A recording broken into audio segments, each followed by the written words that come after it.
Olá, muito boa tarde. Estamos aqui já acompanhando agora o fechamento do mercado nessa reta final aqui no Top News. Junto comigo hoje, Rafael Lara. Hoje não, todos os dias, né? Além disso, a gente vai aqui monitorando as principais notícias, trazendo aí os destaques do dia, os últimos movimentos das bolsas, tanto aqui no Brasil quanto também no mundo, durante esta quarta-feira. Também teremos análise gráfica daqui a pouquinho, né? Vendo todos esses movimentos, as maiores altas, as maiores baixas do dia. Com ele, Thiago Alvarenga, analista da XP Investimentos. Também a gente recebe aqui no Top News para conversar o Mauro Morelli, que é estrategista da Davos. Antes, deixa eu dar meu boa tarde para quem está aqui no nosso chat, mas deixa eu também trazer ele, Rafael Lara, aqui na minha tela. Olá, Lara! Boa tarde para você, meu companheiro de plantão de Natal, né? Muita Adele sendo tocada na redação, né? O seu microfone está mutado, Rafael Lara. Vamos ver. Enquanto isso, deixa eu dar oi para quem está aqui no chat. Vamos lá. O Petro Brasil está aqui. Obrigada. O Atílio Felipe Neto também está aqui. Helder, Ricardo Gomes, José Walter da Silva, JJ. Também está aqui com a gente. O Wagner Gomes, José Oliveira. Todo mundo ligadinho aqui na BMC News desde cedo. Que bom. Muito obrigada pela audiência. Já deixaram o like de vocês? Se ainda não, deixe seu like, isso é sempre muito importante pra gente. Se você ainda não é inscrito no nosso canal, se inscreva, por favor. Ricardo Gomes também tá aqui com a gente. O L Júnior 17, Paulo Almeida também tá aqui. A gente também tem aqui, vamos ver, de novo, aqui só tem eles, só ficaram conversando aqui. O JJ, Petro Brasil aí, o Helder, todo mundo conversando. Ó, o Paulo Almeida também tá aqui com a gente. Todo mundo ligado aqui, deixem seu oi aqui. Quais são os tickers, os papéis que vocês gostariam que a gente fizesse aí? Daqui a pouquinho análise gráfica com o Thiago Alvarenga, que está chegando aqui. Obrigada, Marco Antônio Ferreira Peixoto, tá dando um oi. Obrigada, Amanda. Amanda também está aqui. Agora foi? A Gisiel Leão também está aqui na área. Obrigada. O Araújo, direto de Portugal. Que legal. Muito obrigada, Araújo, pela audiência. Deixa eu então trazer agora sim Rafael Lara aqui na minha tela. Enquanto isso, Rafa, vamos lá que eu vou dando um oi para você e já vou abrir aqui. Manda bala. Não, para quem não ouviu, para quem não tinha ouvido antes, boa esse tarde, plantão de Natal, né? Boa tarde. Né, essa redação que fica aqui, junto aí, Paula aqui, fica tocando Adele o dia inteiro ali na redação, né? O pessoal não tem mais nenhuma paz, né? Além da gente. Mas tem também, quem não gosta de Adele também, bom sujeito não é, né, Paula? Ah, eu então, gosto muito, né? Você sabe disso. Sabe disso. Eu tenho, tenho várias, né? Agora, eu não posso falar que é minha cantora preferida, porque eu tenho várias cantoras preferidas. Aí eu amo Shakira também. Lady Gaga, viu? Você gosta da Lady Gaga? Adoro. Então, Lady Gaga está sendo cotada para sabe tá onde, ô Paula, em 2022. Agora eu sei que eu vou. Agora vai ser a maior curiosidade do dia aqui, o momento fofoca com o Rafael Lara.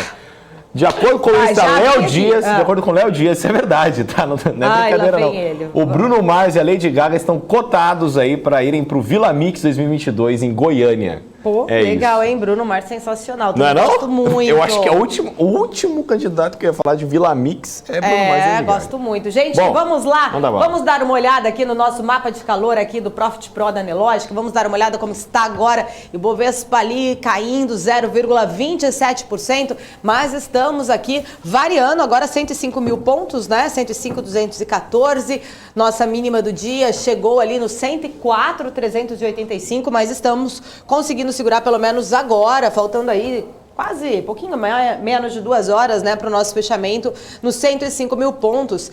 A gente está aqui com a variação também, né, aberta aqui do mapa do calor. Vou até sair um pouquinho aqui da frente, mas olha, durante o dia todo, GET 11 está aí entre as maiores altas. A gente vai falar um pouquinho mais sobre isso também daqui a pouco. Eu só sentei aqui para vocês conseguirem enxergar melhor, tá?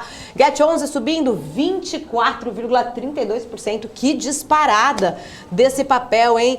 Bepan também tá subindo aqui 7,67%.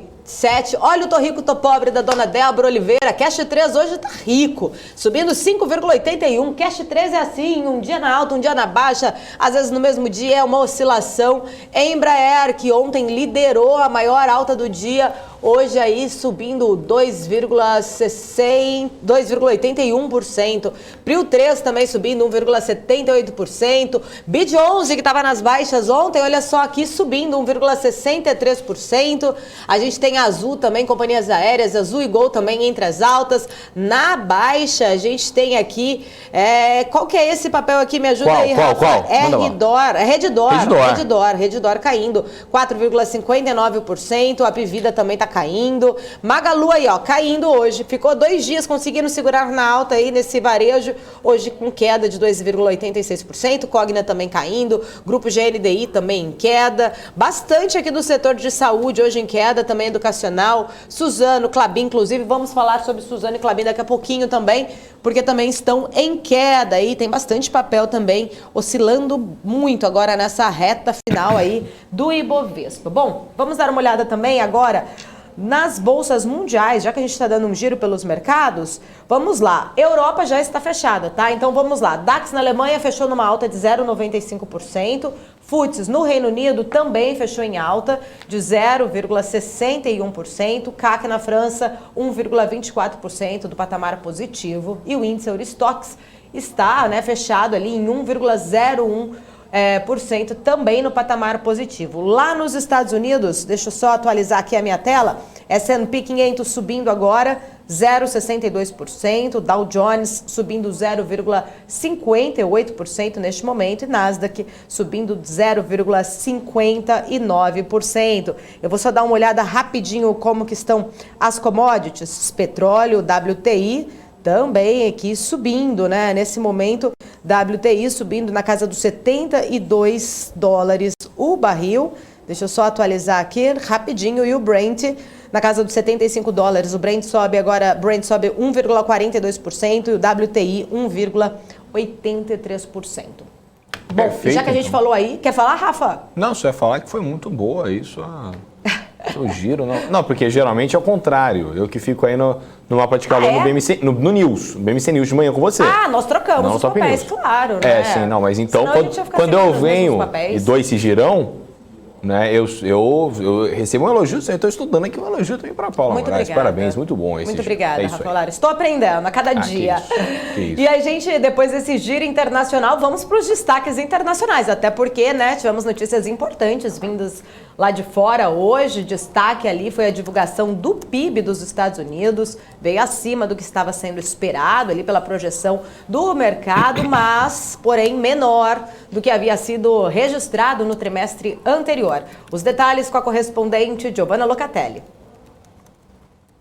O Produto Interno Bruto Real dos Estados Unidos registrou aí um crescimento de 2,3% no terceiro trimestre de 2021, após um aumento de 6,7% no segundo trimestre, segundo dados divulgados hoje pelo Departamento do Comércio americano. O número representa uma revisão para cima da segunda leitura, que mostrou alta anualizada de 2,1%.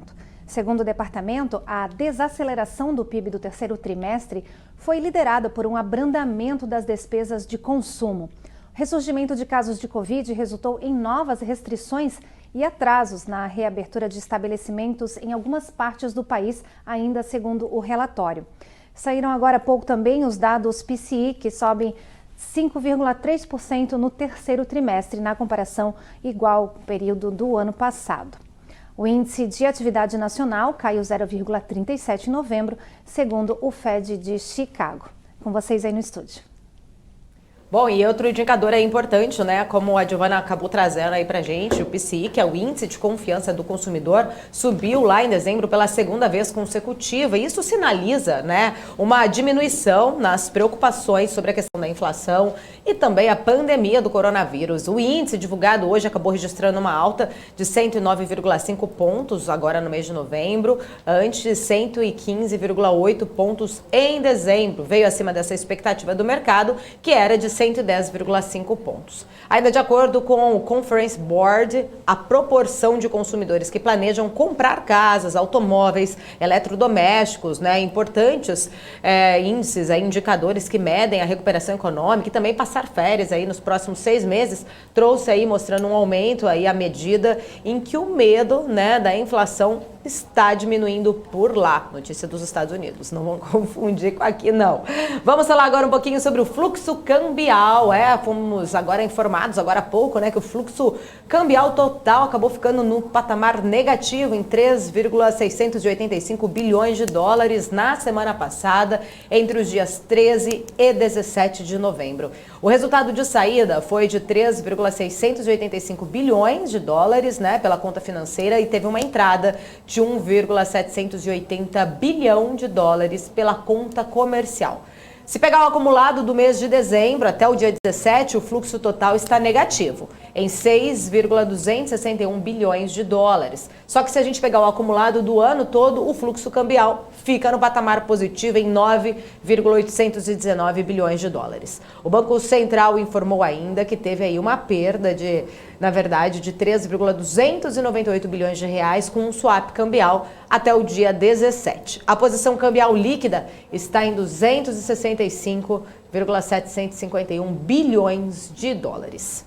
E agora a gente dá o nosso giro de notícias aqui. O IPEA revisou para baixo as projeções para o crescimento do Produto Interno Bruto brasileiro, o PIB nosso brasileiro. Os dados divulgados hoje acabam passando uma estimativa do PIB de 4,8% no trimestre terminado no mês de setembro. E ele passou de 4,8% para 4,5%.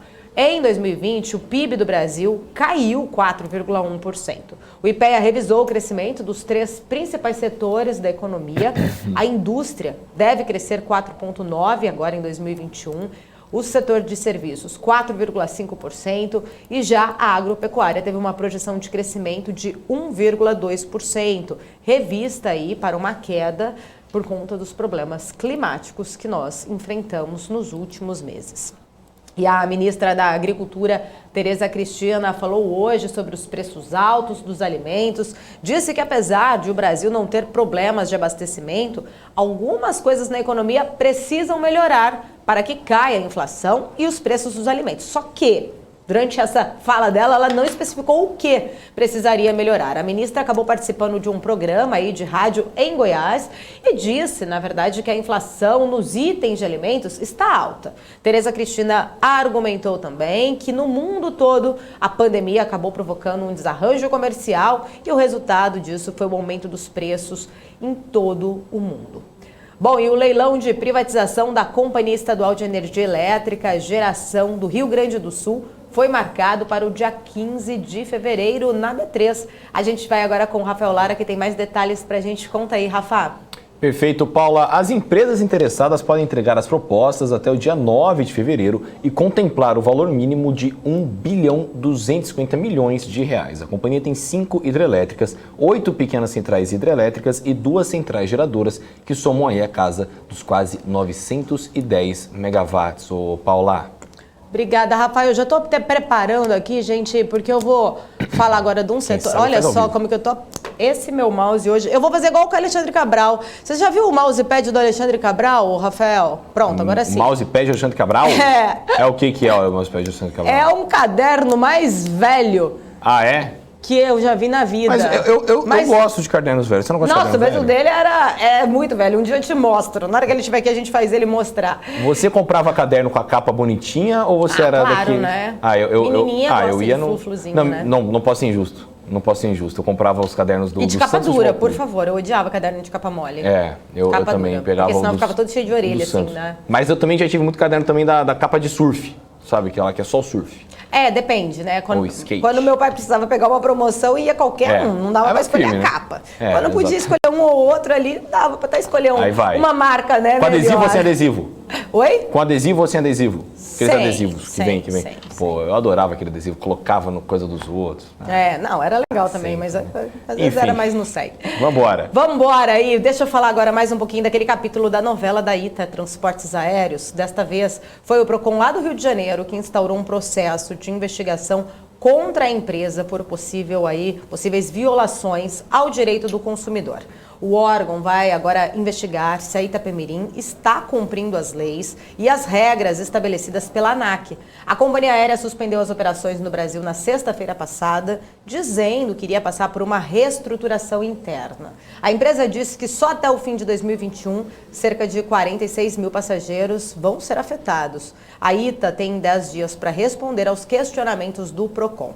E a gente sabe, né, que algumas outras companhias acabaram aí absorvendo um pouco da demanda desses passageiros. A gente viu reflexo disso, né, esses dias todos nas companhias aéreas. As companhias aéreas que também têm sido afetadas por outros fatores, né? Principalmente, a gente viu na segunda-feira elas em queda logo depois do final de semana, que veio ali o anúncio de várias restrições, Holanda com full lockdown, Alemanha restringindo cada vez mais também o número de passageiros. E esse foi um setor que caiu muito na segunda, terça e quarta. Hoje, né, tá indo bem, terça também foi bem. E eu tô trazendo ele aqui agora só pra gente dar uma olhada nas principais. A gente sabe que ITA não é listada na bolsa, mas vamos dar uma olhada ao quanto, né, as outras companhias estão refletindo. O mercado entendeu como uma forma positiva, até por um outro lado, porque a demanda da ITA está acabando indo aí para Gol, subindo 1,91% e Azul subindo agora 1,21%. Olha só, a movimentação ali, 74,13 milhões, né, neste momento Gol, e 135,51 milhões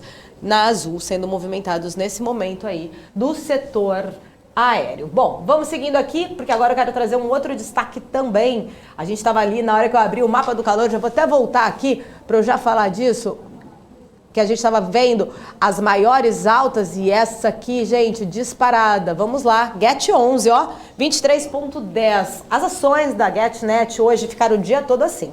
A maior alta do pregão disparada, subiu mais agora no começo da tarde, né? No meio da tarde já acabou alcançando aí o patamar acima dos 20%.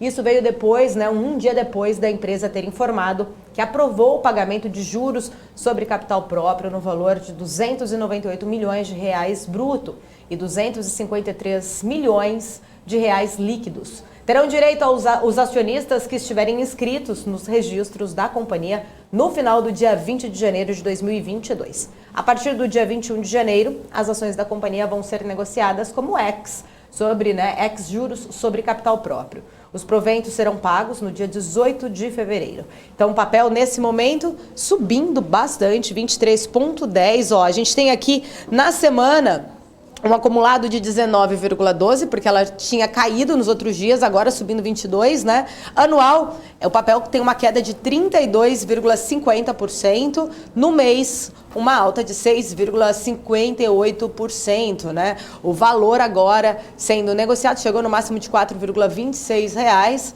o máximo do valor do papel. E a gente vendo aí, GET11 disparado aí já entre as maiores altas nesse mapa do calor aqui, Profit Pro aqui da Nelógica. E a gente segue aqui também, né, dando um giro para falar mais sobre mais notícias aí sobre o Bradesco BBI, que fez aí divulgou hoje, na verdade, um relatório no qual ele fez uma revisão das suas projeções para o Ibovespa do próximo ano. Na avaliação do banco, as ações brasileiras vão continuar ali ser, né, ainda um caso de alto risco, dadas as incertezas que nós vamos passar no ano de 2022, eleições, enfim, várias outras incertezas que eles pontuaram, mas segundo esse relatório, eles possuem ali, né, uma simetria para um lado positivo. As projeções do Bradesco BBI apontam para o Ibovespa negociado aos 130 mil pontos ao final do ano que vem, 2022. Lembrando que a gente teve 130 mil pontos não faz muito tempo. Essa projeção é somente para o final de 2022, muito abaixo dos 150 mil que era estimado anteriormente para o final de 2022. Nesse relatório, ele ainda citou que o Ibovespa pode chegar aos 168 mil pontos no final de 2022, caso o próximo presidente consiga fazer aí um planejamento de um ajuste fiscal profundo. Bom, e agora há pouco, já que a gente estava falando, né, da ministra da Agricultura, tem mais uma notícia aqui sobre ela. Ela, nessa mesma entrevista que ela estava lá na rádio falando, né, sobre agora há pouco como a gente noticiou, ela também falou sobre umas especulações. Parece ali que foi perguntada sobre serviço na chapa de reeleição de Jair Bolsonaro. O Rafa tem os detalhes aí pra gente. Ela deu alguma pista, Rafa, aí, Tereza Cristina, se deve ou não, se poderia ou não realmente ser indicada ao cargo de vice? Paula, não. Ela apenas respondeu uma pergunta durante a coletiva e disse que o presidente nunca conversou com ela sobre o assunto e que é ele quem vai decidir mais à frente o melhor nome para o cargo de vice. A ministra Tereza Cristina disse ainda que se colocou à disposição do partido dela, o DEM, para concorrer a uma vaga para o Senado pelo estado do Mato Grosso do Sul. Paula. Ô, Rafa, um outro assunto também que eu queria repercutir com você, o Departamento de Economia Rural lá do Paraná reduziu também projeções da safra de soja 2021-2022, né? Você tem os detalhes aí, conta pra gente. Exatamente, Paula. Depois de estimar um recorde de quase 21 milhões de toneladas no mês passado, o departamento considera agora uma safra de pouco mais de 18 milhões de toneladas. Esse corte confirma a expectativa do mercado de que já há uma perda, no caso, né, provocada pela seca e pelas altas temperaturas em algumas regiões produtoras, provocadas pelo fenômeno Laninha. Para o milho verão, a expectativa de produção também foi reduzida, de pouco mais de 4 milhões de toneladas para 3 milhões 680 mil. Mesmo assim, o volume ainda supera em 18% o total colhido na primeira safra do cereal 2020-2021. Você acha que eu pronunciei bonitinho o fenômeno Laninha?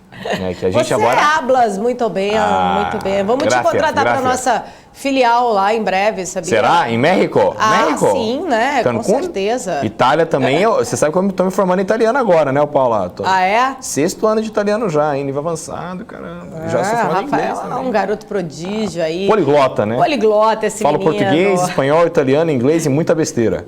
Enfim. Gente, vou dar uma olhada aqui no dólar, porque eu quero falar agora de um assunto aqui com vocês. Olha só, o dólar tá com uma queda hoje de 1,30%, tá? Caindo aí, chegando, sendo comercializado agora a R$ 5,68. E por conta dessa queda que a gente vê aí do dólar, uma queda, né, de 1,29%, agora 1,30%, as ações, né, de Klabin e Suzano também estão em queda nesta quarta-feira. Por serem grandes exportadores, são diretamente afetadas por essa oscilação da moeda americana, né, segundo os especialistas que a gente vem conversando aqui na BMC News nos últimos dias. Todos os temores sobre o impacto daí que a variante Ômicron ainda pode trazer. Isso traz diretamente, afeta a demanda do papel e celulose. Isso também, né, acaba afetando exatamente essas empresas que são, né, ligadas exatamente ao dólar e também muito aí afetadas em caso de lockdowns, né? Em caso de lockdowns, toda a atividade econômica acaba sendo afetada e isso inclui exatamente essa cadeia de commodity. Eu quero pegar aqui o setor exatamente para a gente dar uma olhada agora das papeleiras para ver como que elas estão. Nossa, deixa eu até ver se eu consigo minimizar aqui, porque agora sim, ó, Rani 3 caindo 2,20%, agora 24%, Suzano também caindo 1,05% e Klabin também em queda agora, não sei se vocês conseguem olhar aqui, vou até afastar aqui um pouquinho, 0,47%, um patamar bem negativo aí para as papeleiras que são diretamente ligadas ao dólar. Rafa, oi. Quem tá aí no chat para dar um oi pra gente? Tem uma galera aqui, vamos, ô, pessoal, já vai mandando aí a listinha, que eu já vou trazer o Thiago Alvarenga daqui a pouquinho. E aí eu quero saber quais são os papéis. Ele já tá pronto, mas vamos lá. Vamos lá, vamos ver quem tá aqui no nosso chat. Já tô de olho, hein? Você já tá de olho aí? Ah, tô de olho. Deixa eu ver quem mais tá aqui. O JJ aqui falou, Rafa, você ficou sabendo da cripto daí da Pimirinha? A Cryptour. É, complicado, hein? Complicado essa história aí. Eu tô em medo de fazer piada e ser processado. Cuidado, Rafael. Entendeu? Eu não posso ser processado, porque eu sou muito jovem. Entendeu? Enfim, vamos lá. O Paulo Almeida falando sobre Magalu aqui. O JJ falando, Rafa, fala a verdade, seu caderno era a capa do Pokémon, não era? Sim. Ah, eu acho que era. Mas assim, eu era nerd... Eu não vou falar o meu não, porque senão entrega a idade, né? Mas eu era nerd de Marvel. Adoro Marvel, cara. Até hoje, né? Fui ver Homem-Aranha na estreia. Isso, volta aqui. O Gabriel Monteiro também é outro, que inclusive... o outro Daniel neném, Morales, né? Também adora essas coisas, sabia? Ah, Rui, obrigada. Rui falou que eu já estou dominando a tela do calor. Vai vendo. Obrigada, Rui. Até parece. Tenho muito que aprender ainda. Tô apanhando aqui. Tô aprendendo, né? Alguém tem coragem de dormir com o GetNet, Dani Salles aqui. Rafael, gosta mais de Adele ou Exalta Samba? Eu acho que depende muito, viu? Como minha chefe tá aqui do lado, eu sei que ela adora Adele, isso é uma coisa que a gente gosta muito mesmo. Eu vou falar Adele. Mas também, não vou mentir pra você, que num domingo, talvez, ali, que não esteja chuvoso, um Você Péricles gosta do é muito melhor. pagodinho, O né? Péricles é sensacional. Eu Já ouviu também um gosto, Péricles? também gosto. Péricles é maravilhoso. Alô, Péricles. Um beijo pra você que assiste a gente direto aqui, viu? Até mais aí. Um beijo pra todo mundo do Exalta Samba. E Também SPC gosto. também. Só pra Marcou minha contrariar, adolescência. não, SPC eu gosto. também. Sensacional show aí do Não é? Alexandre Pires. Fui recentemente. Alexandre Pires, aí. né? Baile E do beijo Nego pra Velho, Alcione sensacional, também, muito que assiste bom. a gente direto aqui também, que tem uma versão maravilhosa de... Não é Você Me Vira a Cabeça, qual que é? Ai, não me pede pra cantar, senão a gente vai perder a audiência, Rafael. A gente vai perder a por favor. audiência, muito bom, Não deixa gente. eu perder minha credibilidade, sabe? Porque... Essa credibilidade foi pro ralo, né, Paula? Não, Falar. Rafael, por favor, né? A gente vai estrear ano que vem, TV, né? Não, tudo fechado, bem. né? Tudo bem. Preciso manter uma credibilidade aí, entendi. por favor, Não, né? tudo Se bem. você fizer eu cantar um pagode aqui, acaba comigo, né? Me Tá bom. desmoraliza. Não, tudo bem, tudo bem. O Murilo tá perguntando se o Péricles tá aqui. Não, Murilo. Péricles não está aqui, infelizmente. Você Pra sabe minha imitar o tristeza. Péricles? Oi? Você sabe imitá-lo? Nossa, queria muito, porque eu ia fazer minha felicidade. Eu amo o Péricles. Mas tá bom, Eu vai. tô falando muito sério. Não vamos perder a audiência, Meu não, Rafael, wallpaper era o por favor. Péricles. Tô falando muito sério, eu gosto muito do Péricles mesmo. Tô falando muito sério. Sei tudo. A Renata do Switch aqui também sabe tudo. Marlene Matos aqui. Bom, vamos lá, vamos chamar o Thiago? Vamos chamar o Thiago? Rafael, Vambora. antes que a gente perde a nossa audiência. Beijo aí, pro Péricles. por favor, olha só, 345 pessoas aqui. Ó. Eu vou ficar aí de olho, hein? Na verdade, não é o Thiago agora. Trocamos. Olha só, o pessoal aqui do Inverteu? TP tá me avisando. É o É Thiago? Thiago, é Thiago. Ah, é o Thiago, porque É o Thiago. TP aqui pra mim agora tá Ah, o não, não, Mauro, é pelo porque amor eu de acho Deus, que- TP não me deixe doidar. Não, o que aconteceu é o seguinte. Não, o que aconteceu foi o seguinte. Não foi TP. É porque a lauda do Thiago eu esqueci de aprovar, foi o meu. Ah! Então tá um pouquinho mais pra cima ali, se você for ver. Mas Então foi eu vou o meu. puxar sua orelha ao vivo agora. Acontece, né? Acontece, Rafael chefe. Lara, então tá eu tinha bom. escrito. Mas todas as perguntas do Mauro eu também escrevi aqui. Tá tudo Você tá safe. vendo? Deixa eu aprovar essa lauda aqui. Não, agora não, já aprovei, rapidinho. já aprovei. Já aprovou? Já aprovei, né? Então vamos Resolve com o problema. ele. Volta lá, TP na 17, por gentileza. Vamos voltar agora aqui, Vivian, por favor, na lauda 17. A gente volta agora para lá e vamos chamá-lo aqui, Thiago Alvarenga, nosso grande companheiro, sempre aqui com a gente, analista técnico da XP, que está aqui sempre conosco. Thiago, em primeiro lugar, muito obrigada por estar aqui com a gente, sempre atendendo os nossos pedidos. Semana aí pré-natal também, aí trabalhando, trazendo conhecimento. Muito obrigada, boa tarde. Boa tarde, pessoal. Obrigado aí pelo convite. Sempre um prazer aí falar com vocês. Sempre divertido também, né? Um clima muito bom aí assistir vocês na BMC.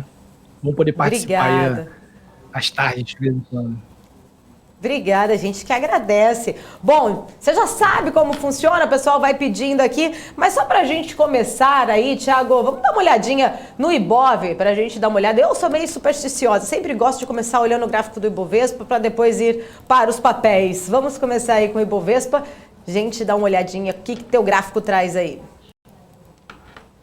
É isso aí. É sempre bom olhar o Ibov, que a gente já tem uma noção do como é que está o mercado em geral, né? E aí fica mais fácil para ter um panorama. Bom, Ibov, hoje a gente está tendo uma recuperação, né? De manhã, a gente teve uma queda mais forte, ali por volta de meio-dia, 11 e pouca, meio-dia, o mercado começou a virar para cima. A gente está tendo uma leve recuperação. A tendência agora para esse final de tarde é que o Ibov vai fechar por acima dos 105 mil pontos, já está aqui 105, 190, provavelmente vai deixar aqui uma figura chamada de martelo, que dá uma expectativa altista para amanhã. Essa semana, como você falou, nessa semana antes do Natal e semana antes do Ano Novo, são semanas muito ruins, volume ruim, muita volatilidade, pouca tendência, então uma semana para ficar mais em stand-by, aproveitar para estudar o mercado. Mas a perspectiva para amanhã é boa. Esse fechamento aí do Ibov, apesar de estar em queda, ligeira queda, provavelmente vai fechar mais para estabilidade, mas a perspectiva de amanhã é de romper a máxima de hoje e avançar rumo aos 106, 106.500, quem sabe, uma altazinha aí de presente de Natal para o pessoal.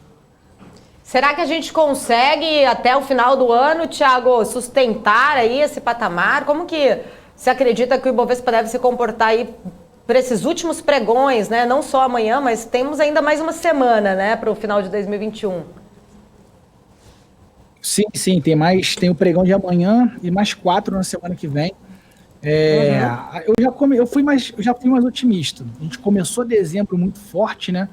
Essas 3 altas aqui, 4 altas, dando uma sinalização bem positiva. Eu cheguei a acreditar no Ibov acima dos 110, mas agora a perspectiva aí mais sóbria, vamos dizer assim, é que ele fique aqui entre os 104 mil e os 108 mil pontos. Eu acredito que a gente vai ficar oscilando nessa faixa de congestão aqui. Agora, isso já contando que amanhã vai ser um dia de alta. Se amanhã a gente não tiver um pregão muito bom, se a gente tiver, por outro lado, a perda aqui dos 104 mil pontos, aí a expectativa é que a gente vai fechar o ano entre os 101 e os 103 mil pontos. Ô, Thiago, vamos começar então aí com os pedidos. Ô, Rafa, o que a gente tem aí o primeiro?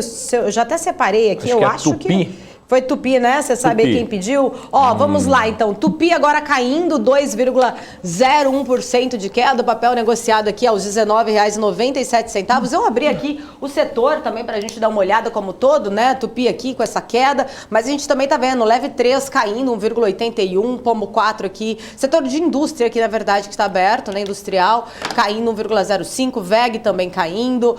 Aqui Leve 3 caindo 1,81%. Só Home aqui, por enquanto, Home 3 que está subindo 3,72%. Mas o pedido especificamente, Thiago, o pedido é Tupi. Tupi 3. Quem que foi? Foi o Maurício Souza, que não é o Maurício de Souza, mas um beijo para ele aí que criou a Turma da Mônica, mas o Maurício Souza que pediu Tupi 3 aí, ô Thiago. Vamos lá. Tupi já vem sem muita tendência desde agosto, né? Melhora, bate para baixo, depois recupera. Olhando agora aqui no micro, no curtinho, dezembro ele reagiu bem junto com o mercado, só que ele está caindo um pouco mais, né? Deixou duas sinalizações de tentativa de reversão altista, né? Ontem e segunda, mas não vingou, não chegou a renovar máximas. Hoje está trabalhando perto da mínima do dia, apesar de não ter perdido ainda a mínima da semana. Então, a expectativa para Tupi é que ele fique nessa faixa, hoje e amanhã, mas o viés é bem negativo e a perda aqui do 19,90 abre espaço para vir buscar a região aqui dos R$19. Então, para quem está comprado em Tupi, eu deixaria um stop posicionado na região do 19,90, pensando que é bem possível que ele venha a perder essa mínima amanhã ou na segunda-feira. O que a gente tem mais aí, Rafa? Temos um monte aqui, ó. Depois de Tupi 3, a gente teve um monte de mensagem aqui sobre outras coisas, né? Que aí eu faço... São outras perguntas mais fundamentalistas que a gente deixa para o próximo convidado. Então, vamos restringir aqui apenas a tickers. O Bruno Pinheiro veio com SLC-E3. SLC-E3. Aqui pra gente. SLC Agrícola. Sim. É um papel que tem uma volatilidade alta. Ele realmente depende, para quem gosta de operar esse papel, as oscilações dele são muito grandes e ele está fazendo uma marcação de fundo. Aqui em dezembro, a gente teve esse teste dessa região de suporte do 36,65. Agora, no final da semana passada, início dessa, a gente testou os R$37,00, o que configura um padrão gráfico chamado de fundo duplo, que está sendo disparado hoje. Se ele fechar acima do 39,89, favorece mais altas, buscando essa resistência aqui do 42,55, quem sabe até esse topo anterior aqui no 48,50. Então, essa SLC está realmente numa condição muito boa, padrão de alta já formado. Isso só o volume agora, o ruim dessa semana e da próxima é o volume ruim mesmo, né? O volume abaixo da média, mas a sinalização é muito boa. Eu vejo aí manter, quem está comprado em SLC, manter as posições compradas, só não compraria agora. Eu esperaria uma correção aqui na faixa do 39,90 para comprar. Como eu falei, o papel é muito volátil, então a chance dele amanhã testar o 39,90 é grande.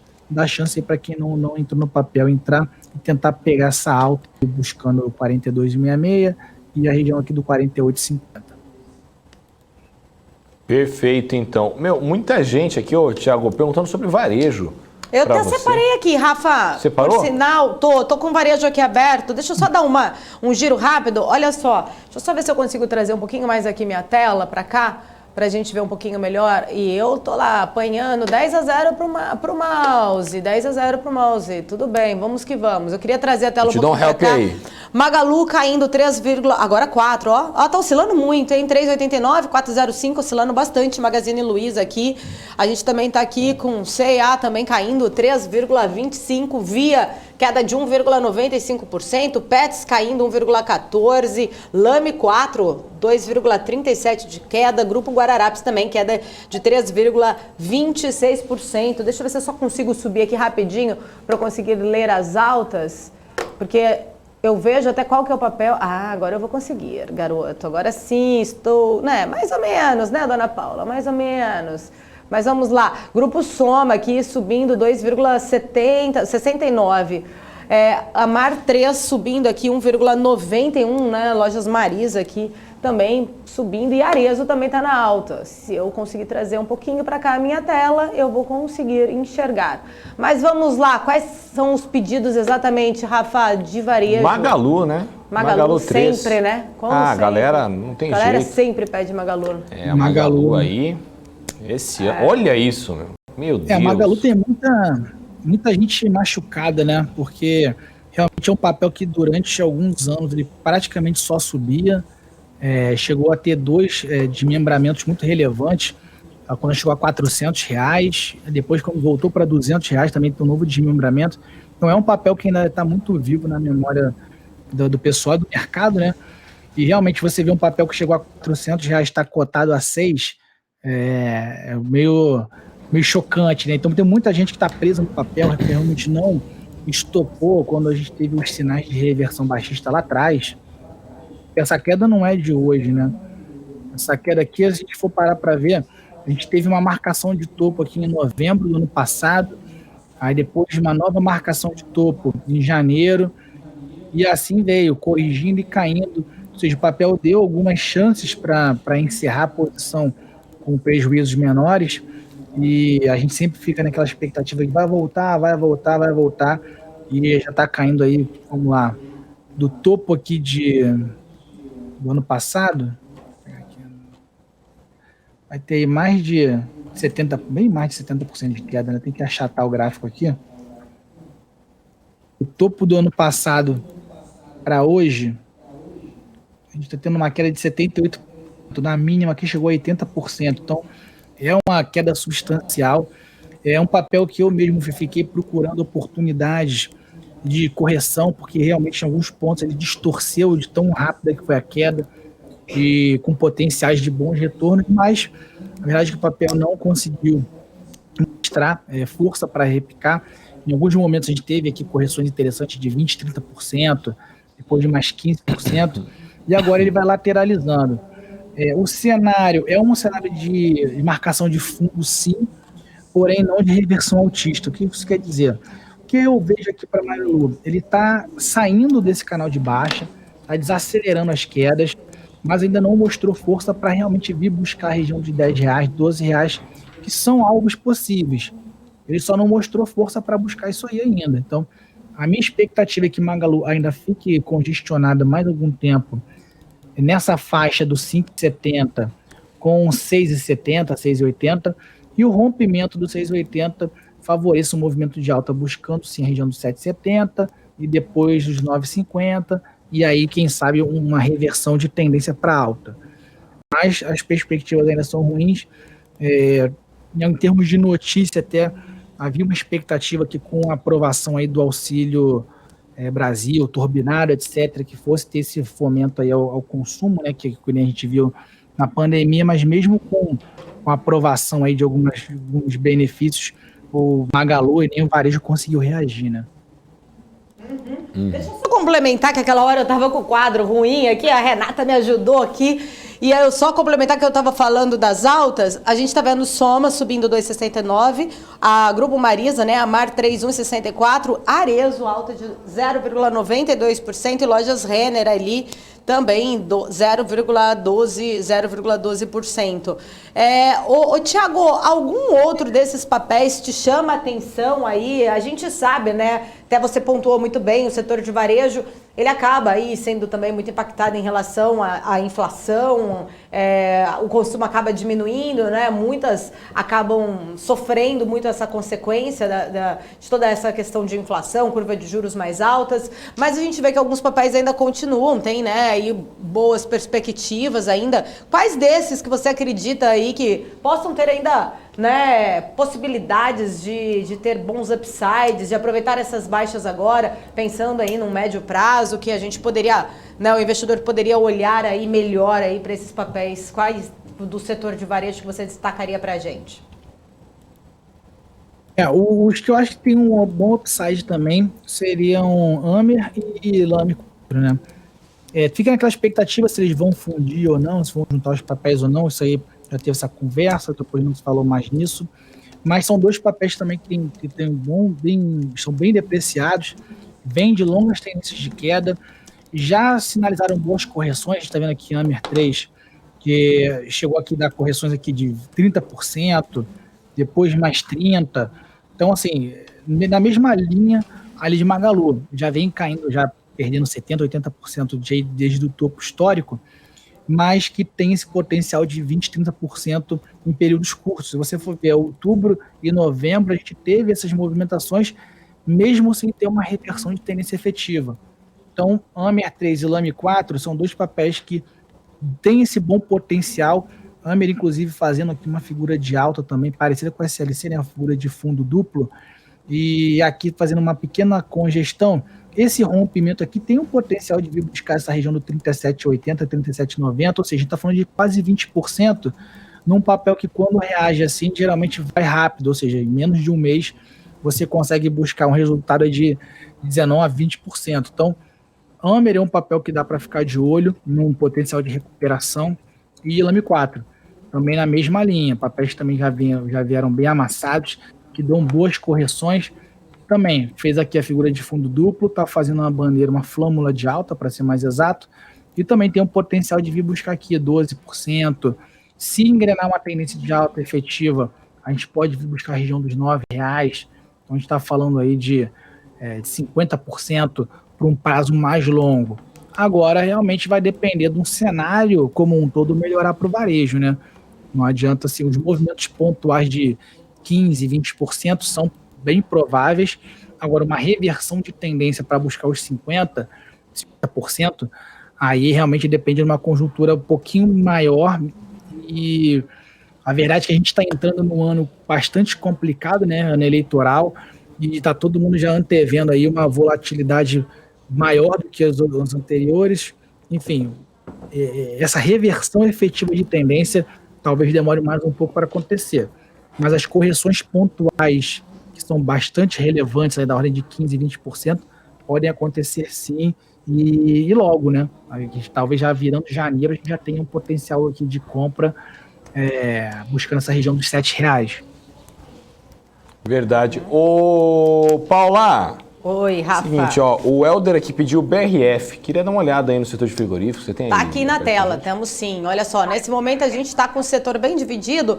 JBS queda de 1,75%, Marfrig caindo 1,49%, mas a gente está com o BRF aqui, né? O Helder só pede BRF, né? É o maior dono de BRF no Brasil. É o maior dono aí de BRF, por sinal. BRF subindo 0,95% agora e BIF 3 aí subindo 0,39%. Vamos lá então, Thiago, dar uma olhadinha em BRF aí, por favor. BRF, a gente já teve um movimento de reversão de tendência efetivamente, né? A gente fez aqui uma figura de pivô de alta, porém o papel está dando alguns sinais aí de desaceleração, né? Essas sombras longas superiores indicam que o mercado está buscando aqui máximas e recuando, busca máxima e recua, ou seja, não está mostrando aquela força toda para romper e continuar a tendência por mais muito tempo. Fato é que, apesar dos pavios das sombras, está realmente encontrando novas máximas, está fazendo mínimas acima de mínimas, o que é um sinal de tendência de alta. Então, a tendência de alta continua, só não deve continuar tão acelerada como foi em dezembro. A probabilidade maior é que continue subindo sim, porém no ritmo mais lento. Então, quem tem BRF é só carregar, só manter. vai fazendo a gestão de risco aí para não deixar reverter para queda e manter, com certeza manter. A outra era a BIF, né? BIF, vamos dar uma olhada, né, também para BIF 3. BIF, ela tá um pouco mais distorcida do que as outras. A gente teve esse gap de alta aqui no mês de dezembro e também vai dando sinais aí de esgotamento. Tá perto de uma região de topo aqui de novembro, que também traz uma maior resistência para os avanços. E tem espaço para recuar, tem um gap para fechar aqui no 8,94. Então, aqui é um papel que, apesar da tendência de alta, inspira maior cuidado do que BRF. Então, quem está apoiado em BIF, já sugiro aí trazer o stop mais curtinho aqui para a região do 9,90 ou até mesmo para o 10,20. Ou fazer até a realização parcial, né? Se você estiver carregando um lote maior, às vezes se desfaz de parte da operação, já coloca parte do lucro no bolso e bota o stop curtinho, porque a chance de BIF recuar, buscando aqui o 9,80, é grande, e reverter para queda, aí realmente passando mais algum tempo, não diria uma reversão agora de cara, mas o papel está esticado, então eu já deixaria aqui o stop curtinho para não abrir mão de muito do lucro que já teve, ainda mais quem comprou aqui esse rompimento aqui antes do gap de alta, então já preservaria o lucro da operação, porque ele tem espaço para corrigir sim e até mesmo para uma reversão baixista para fechar o gap lá no R$9. Maravilha. Rafa, aqui que a gente tem mais aí. Temos um monte de coisa, hein? Bom, depois de BRF veio o Marcos Romera pedindo Sambi 11, por favor, Santander pra gente. Por favor, Thiago. Santander, assim como os bancos, estão numa tendência de baixa, né? Já há algum tempo. Santander foi um que demorou mais a cair. Bradesco e Itaú saíram na frente, Itaú então disparou. E Santander veio de uma longa lateralização, praticamente de setembro até novembro, e só foi engrenar queda mesmo agora em dezembro. Bom, dito isso, ele tem um potencial de queda ainda maior do que os outros bancos que já estão caindo há mais tempo. Hoje, especificamente, está fazendo aqui um sinal de indefinição, uma possível marcação de fundo para repique, ou seja, pode ser que amanhã ela dê uma respirada, como fez aqui na semana passada, ou seja, deu uma altazinha aqui buscando 31, 31,20 antes de cair mais. Então, eu ficaria de olho por uma correção desse movimento, ou seja, de 1 ou 2 pregões de alta, para tentar fazer uma venda descoberta de Santander e aproveitar a tendência de baixa.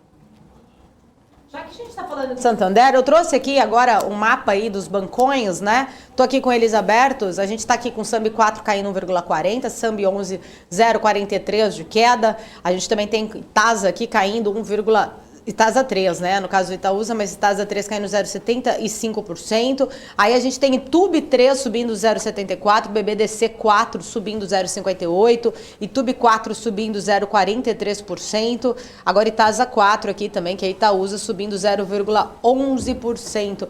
Ô, Thiago, a gente estava falando aí, você falou a questão de bancões, né?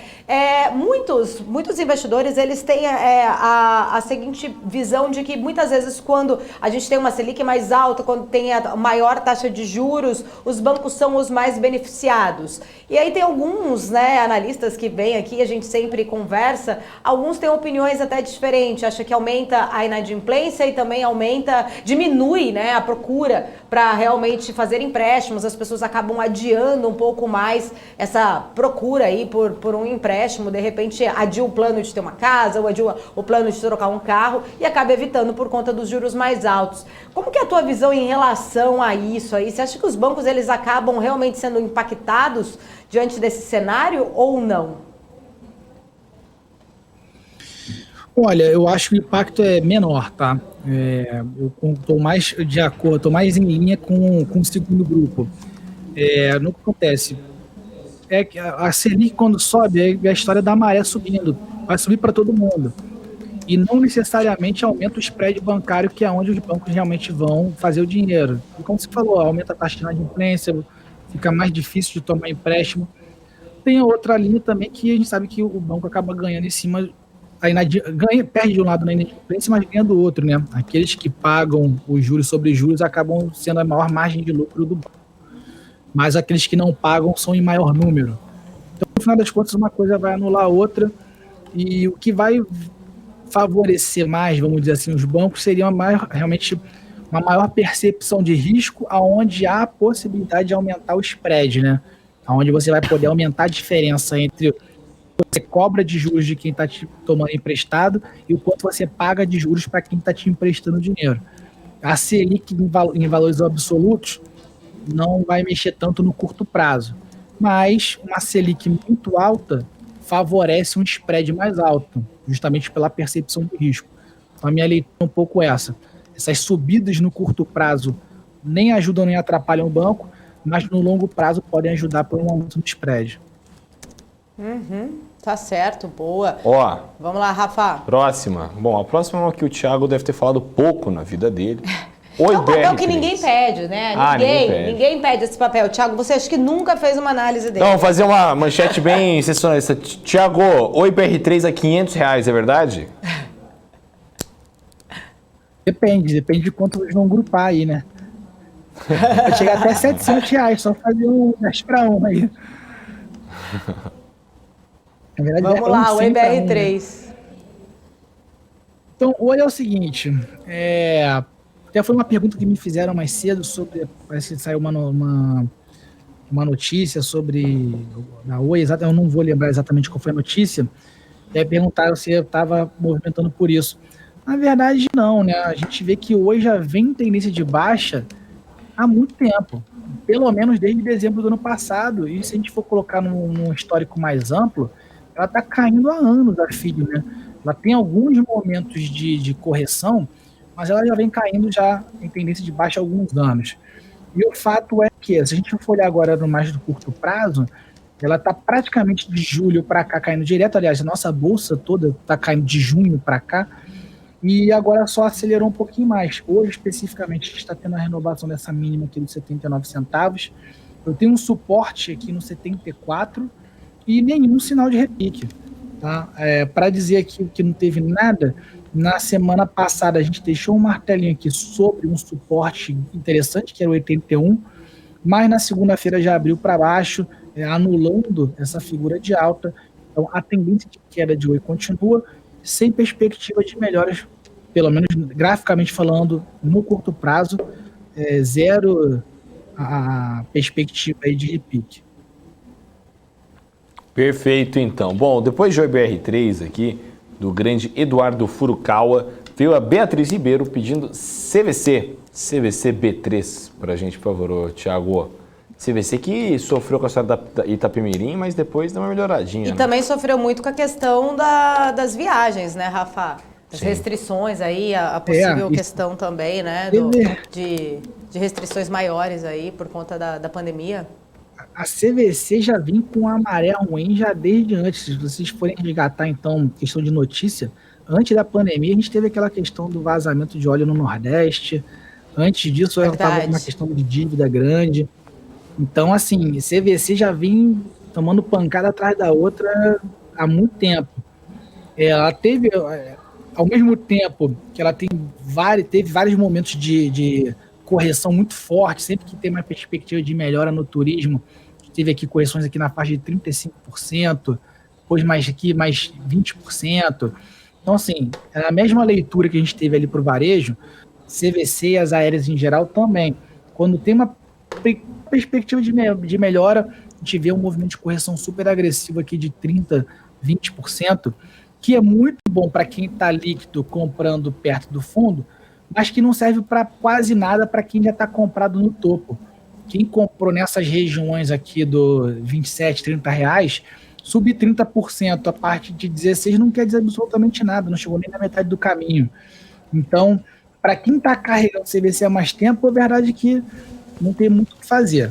Agora, para quem está líquido, esperando realmente uma oportunidade de pegar uma movimentação de curto prazo dessa, tem oportunidade assim como no varejo tem. Olhando graficamente agora, o cenário é bem neutro, tá? Eu não vejo realmente nenhuma operação sugerida agora para a CVC, e além do volume e da época ser ruim para operar, mas o que eu vejo aqui? Ela está longe de uma marcação de fundo, que foi aqui na faixa dos R$13, 13,15. Ela ontem até deixou um candle altista, mas que hoje não levou a nada. Foi lá, marcou topo e depois voltou. Isso aqui juntando esses dois cenários aqui, o de ontem e de hoje, é mais uma indicação de indefinição. O cenário baixista, a tendência de queda ainda continua, mais lento, mas ainda não foi revertido. O que eu vejo para a CVC? Uma batida aqui, um teste na região do 13,20, 13,15, pode montar aquela figura de fundo duplo e acima dos 16,60, sim, uma reversão de tendência altista. E nesse meio de caminho a gente tem um potencial aqui de alta de 20%. Então, aqui CVC, eu aguardaria um teste da região do 13,20, fazendo um padrão altista como a gente teve aqui, ou até como a gente teve ontem, aí sim se buscar compras buscando a região dos 16 e 24, ou seja, tem para 15%, entre 15% e 20% aí de potencial de alta. A vantagem é que o risco aqui é pequeno, porque o stop aqui fica curto. Você vai tentar uma compra na região do 13,20 com stop na região do 12,90. O que pode acontecer? Se perder o 12,90, retoma a tendência de queda, aí a gente vai falar para buscar regiões aqui, ó, de fundo, perto aqui de outubro de 2020, quando a gente teve na faixa de 11,20, 11,25, ou aqui na faixa de 8,40, que foi fundo de maio do ano passado. Então, é importante ter isso em mente. Dá para pensar em compra de CVC? Por enquanto não, mas semana que vem, pode ser que semana que vem, preferencialmente em janeiro, a gente vai ter boas oportunidades de compra em CVC com gestão de risco, ou seja, com stop curto. Por quê? CVC perdendo os 12,90 abre espaço para buscar R$10, R$8. Perfeito, então. Bom, ó, Paula, depois O que tem aí? veio aqui Prio 3. Deixa eu dar uma Prio olhada. 3. Prio subindo, né? Agora 1,22% neste momento aí de alta.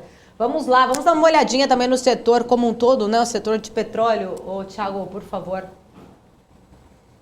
Vamos lá. A Prio vai tentando sair de uma tendência de baixa. Ela caiu muito forte em novembro, deu uma corrigida no início de dezembro e voltou a cair. A gente teve, inclusive, aqui uma renovação de mínimas, renovação desse fundo aqui do 19,24.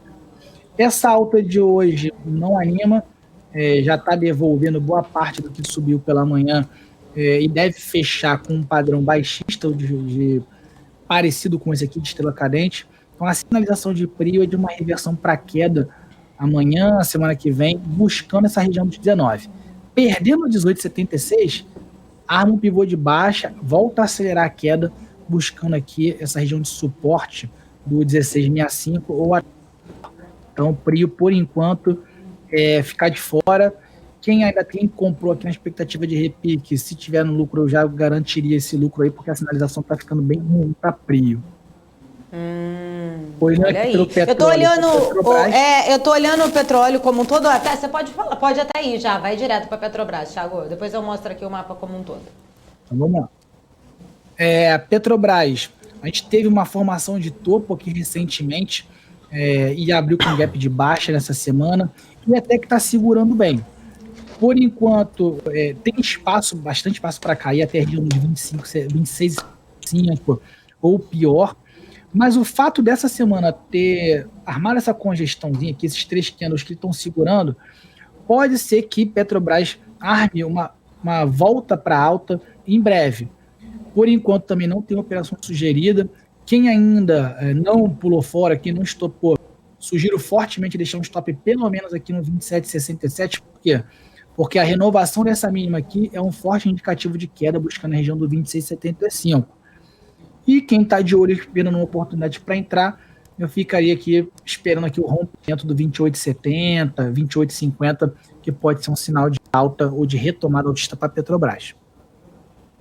Eu estou aqui com o mapa também aberto do setor. A gente viu aí o petróleo, né? Teve uma queda na segunda-feira, logo depois das restrições anunciadas no final de semana em alguns países. A questão toda da preocupação aí da variante Ômicron, principalmente se novos lockdowns acontecerem, né, como foram anunciados, a Alemanha Holanda no full lockdown, França também parcialmente já, e aí o petróleo acabou sentindo na segunda, mais terça voltou a subir, hoje já está também novamente se mantendo muito bem, até por sinal no patamar positivo. Só para atualizar, o Brent agora subindo 1,92%, WTI subindo 2,40%, e a gente está aqui ó, com 3R, né, petróleo aqui em alta, 1,92%, 1,62%, Prio 3, que o Thiago acabou de analisar, 1,27% de alta, mas nas baixas a gente está aí com Enalta caindo 1,66%, Vibra também caindo 0,80% e Petro, né, como a gente acabou analisando agora, Petri 3 caindo 0,36% e Petri 4 0,07%.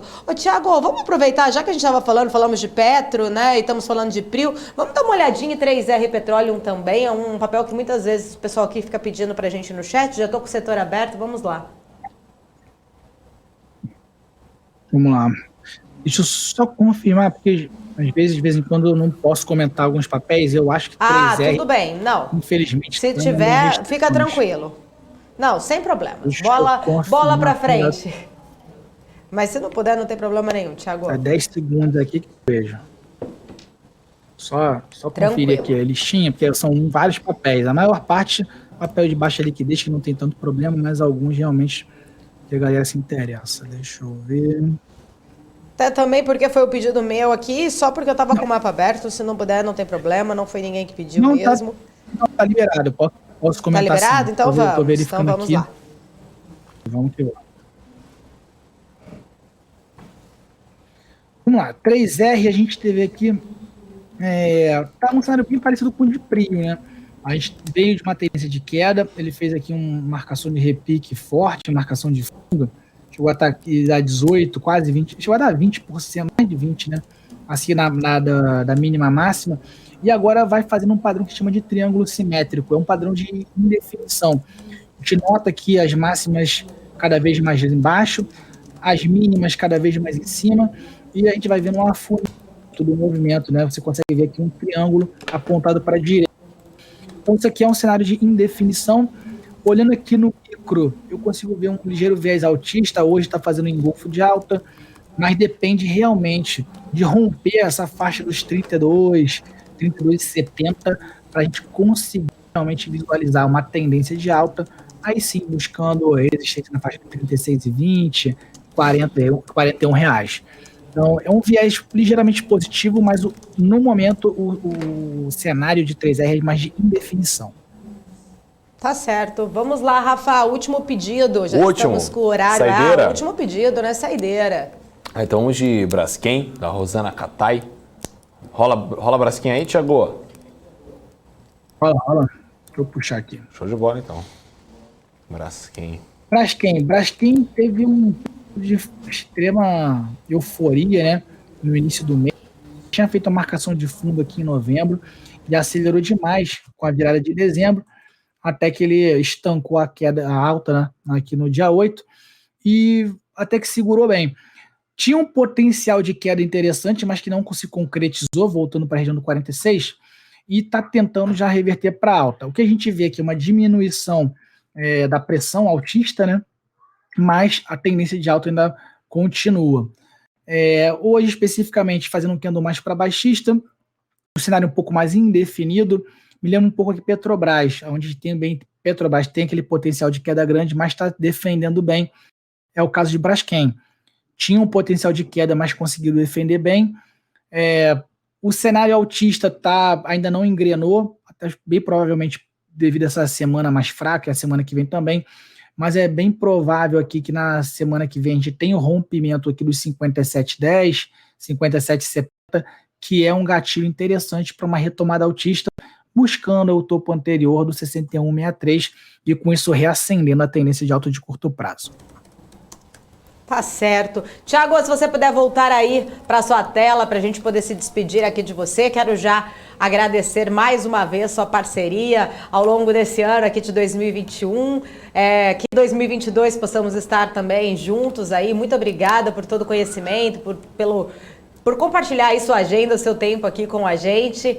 Muito obrigada por todas as vezes, viu? Bom Natal aí pra você, boas festas. E vai Madureira, hein? Madureira vai ganhar tudo ano que vem, ô Thiago. Será que a gente consegue? Será? Voltar aqui com a camisa nova, então, hein? Fechado, hein? Eu venho com a minha também, então. Eu agradeço aí. Então, fechou. Eu que agradeço aí o convite, por participar aí, falar pra audiência de vocês, e que 2022 seja bem melhor aí que 2020 e 2021, com boas perspectivas. E muita bolsa aí para todo mundo. Tá certo. Obrigada, Thiago. Beijão. Valeu. Tchau, tchau. Até a próxima. Valeu. Abraço. Tchau, tchau. Valeu. Vamos lá, Rafael Lara. Bora. 5h14. Deixa eu dar um giro aqui só no mercado, mais uma vez. E você, Oi. Lara, daqui a Eu. pouco você me traz notícias. Mas só para atualizar, Ibovespa caindo agora 0,31%. Estamos na casa dos 105 mil pontos, né? 105.173 pontos. Mas deixa eu ir com o Lara agora. Bora. Que eu sei que ele tem notícias aí pra gente. Fala. Come here with me. Vamos lá. Ó, seguinte. O portal do BMC News, né, sempre muito completo, se você ainda não conhece, www.bmcnews.com.br. Fala devagar, Rafael Lara. www.bmcnews.com.br, o melhor portal de notícias do planeta Terra. Alô, New York Times, vocês ficam no chinelo pro portal da BMC News. É verdade. Exatamente. Aqui tem notícias de minuto a minuto. Ó, trazer aqui uma notícia, ó. Mais de 300 auditores da Receita entregaram os cargos aí em ato contra corte de verbas de acordo com o sindicato aí. Então, eles informaram nessa quarta-feira o Sindifisco Nacional, o Sindicato Nacional dos Auditores Fiscais da Receita, que pelo menos 324 auditores entregaram seus cargos de chefia e funções comissionadas em diversas áreas do órgão. Tinha um boato, né, de que tinha rolado aí uma entrega mesmo coletiva, mas agora a gente tem um número e tem realmente aí o sindicato confirmando a informação. De acordo com a entidade, o número final de postos vagos ainda não foi consolidado e pode chegar a 500 em todo o país. As ocorrências incluem cargos em Santa Catarina, Rio Grande do Sul, Paraná, São Paulo, Rio de Janeiro, Espírito Santo, Pernambuco, Alagoas, Rio Grande do Norte e Paraíba. Ô, Paula, agora... A gente estava falando disso mais cedo, né, Rafa? Lembra também que a gente falou com o Eric DK da pressão que outros setores vão acabar fazendo aí por conta daquele aumento, né, no orçamento de 2022, que foi aprovado, por sinal, para a parte ali de policiais, agentes federais também. Exatamente. E aí o Eric acabou trazendo essa questão, né, que vai haver sim outras categorias ali pressionando por aumentos, né, salariais aí, servidores públicos aí fazendo essa pressão também para caber ali dentro do orçamento, né? E a gente vê aí que já parece que uma pressão já começa a acontecer, né, Rafa? Exatamente, está acontecendo aí realmente. Bom, além disso, a gente tem algumas outras coisas, né? Por exemplo, as análises, né, de quem veio aqui no nosso programa, nos nossos programas aí de manhã, né? Teve análise já até do Fabrício Tagliano, que veio hoje mais cedo, já tem lá, inclusive, sobre Cash 3. Muito rápido. Ah, aqui é... É assim, ó, agilidade. Até Marlene Matos é rápida demais aqui, né, Marlene Matos? Tomei um susto, eu falei... Também, mas vamos eu li um parágrafo de notícia, ela já tinha voltado, mas tudo bem, não, tranquilamente. Ô, gente, deixa eu só dar mais uma olhada aqui, rapidinho, antes de trazer o Mauro agora, o nosso convidado. Rafa, você tem mais alguma coisa aí do portal para falar? Você estava lendo? Eu te interrompi? Não? Não, pode ir. Não? Não, eu tenho um monte de notícia boa, mas assim, é aquilo também, né, Paula? Se eu ler pra todo mundo, tem que eles entrarem no portal. Então entra lá no portal. Entrar no portal. Entendeu? Gente, além do portal, tem também todas as nossas redes sociais. Já conhece o Telegram da BMC News? Vai pro Telegram. O Telegram nosso também tem notícias sendo atualizadas ali em tempo real, muito rápido, na frente de outros, hein? Tá na frente de todos os outros, no caso, né? A gente faz esse estudo, inclusive. Então... Muito legal, o nosso time aí, muito empenhado. E o Rafael fica falando isso porque ele vende o peixe dele, sabe? Porque ele também. É que 2022. O Rafael é multiplataforma, né? 2022. Esse cara é demais. Ele é portal, ele é Telegram, ele é tudo. Ó, deixa eu só ver quem tá aqui no chat. Semana que vem, Paula, tá vindo aquela matéria das 5 criptomoedas mais promissoras de 2022, hein? Rafa, tá preparando uma matéria especial, né, Rafa? Não, a gente tem uma sequência de matérias especiais aí, né, para nossas escalas de fim de ano, escalas de fim de ano, enfim, então metade do povo folga no Natal, metade no Ano Novo, igual a gente tá fazendo na TV assim também, e ela no portal a gente fez, então todo mundo fez matéria especial, tem mais de 40 matérias especiais. E seu tema não poderia ser outro, né, Rafa? E o meu eu sou o tal do CryptoBoy, né, não tem jeito. Então, eu liguei pro meu grande amigo Luiz Oliveira, que está na Nord Research, e ele me passou lá as 5 criptos que estão no radar dele. E não é só Bitcoin e Ethereum, viu? Porque tem muita matéria aí no mercado que eu tô vendo. Cita só as duas, Só cita assim, Bitcoin e Ethereum. Parece que só existem as duas, Obviamente não é recomendação de compra, mas são 5 criptomoedas que você tem no radar mesmo, aí de fato. Bitcoin e Ethereum estão entre elas, estão. Mas tem 3 ali que realmente estão muito fora do radar, que eu mesmo tive que ir pesquisar e falar, nossa, peraí. Tem que conhecer mais, tem que conhecer. São 10.810 criptoativos até minha última conta. Então, 10 mil? 10.810 criptoativos. Mas todo dia nasce um novo, sem NFT, entendeu? Inclusive, você viu o NFT do La Casa de Papel? Não vi. O Álvaro Morte, que é o professor, né, tá encabeçando aí um NFT. E aí quem me contou essa história foi o Leandro Bacari, que veio aqui no Deal, né, o presidente lá da Reward Hunters Token, né, que é uma token aqui brasileira. Ele contou que a ideia dos caras desse NFT é o pessoal comprar o NFT e quem tiver esse NFT vai poder votar numa série do Netflix. Então as pessoas vão poder votar no episódio delas. Enfim, é um negócio de maluco. Realmente assim, NFT é o futuro aí. O Michael Jordan entrou agora com uma empresa de NFT. Sim, essa o Snoop Dogg tá com uma casa no terreno lá no metaverso, você sabe disso? Não, essa também não. O terreno vizinho foi vendido por 2,5 milhões de dólares, inclusive, no metaverso. 2,5 bi? Mi. É. Para participar da festinha dele lá. Pra ele não é nada, né, Rafa? Pra gente que é alguma Não, mas não é aí que tá, não é ele. Não é? É a pessoa que comprou o terreno vizinho dele, o vizinho pagou 2,5 milhões de dólares pra estar ali. Pra estar na festinha do Snoop Dogg. Não, o Snoop Dogg não pagou isso. Então tem um monte de NFT aí, né? Imagina.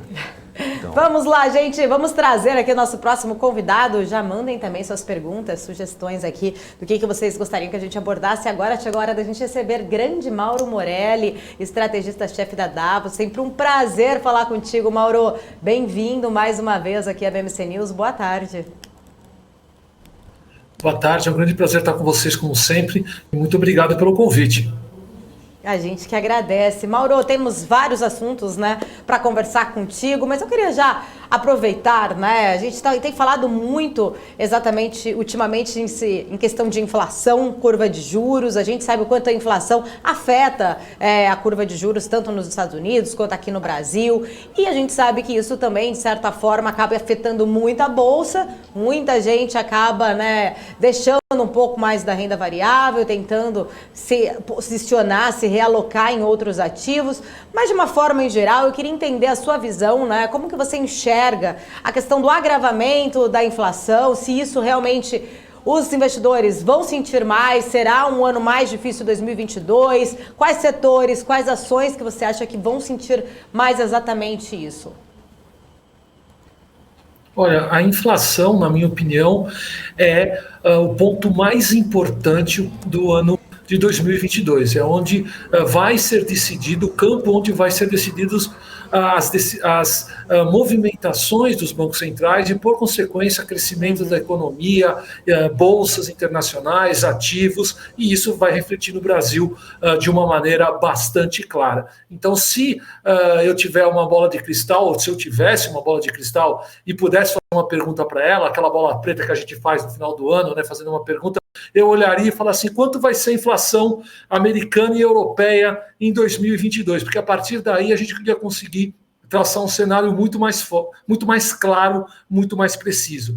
A inflação é hoje, como eu disse, a maior preocupação mundial. O Fed, no último comentário que veio para o mercado, ele foi ainda um pouco mais hawkish, ele sempre teve uma visão mais complacente com a inflação, a partir das últimas reuniões ele tem sido cada vez mais preocupado e tem externado isso, ele começou o tapering, ele aumentou tapering, já deixou claro na última entrevista que vai aumentar os juros muito provavelmente o ano que vem, quem sabe, não é o meu cenário, mas quem sabe ainda no primeiro semestre de 2021, e tudo isso vai fazer com que o primeiro semestre pelo menos seja bastante volátil, na minha opinião.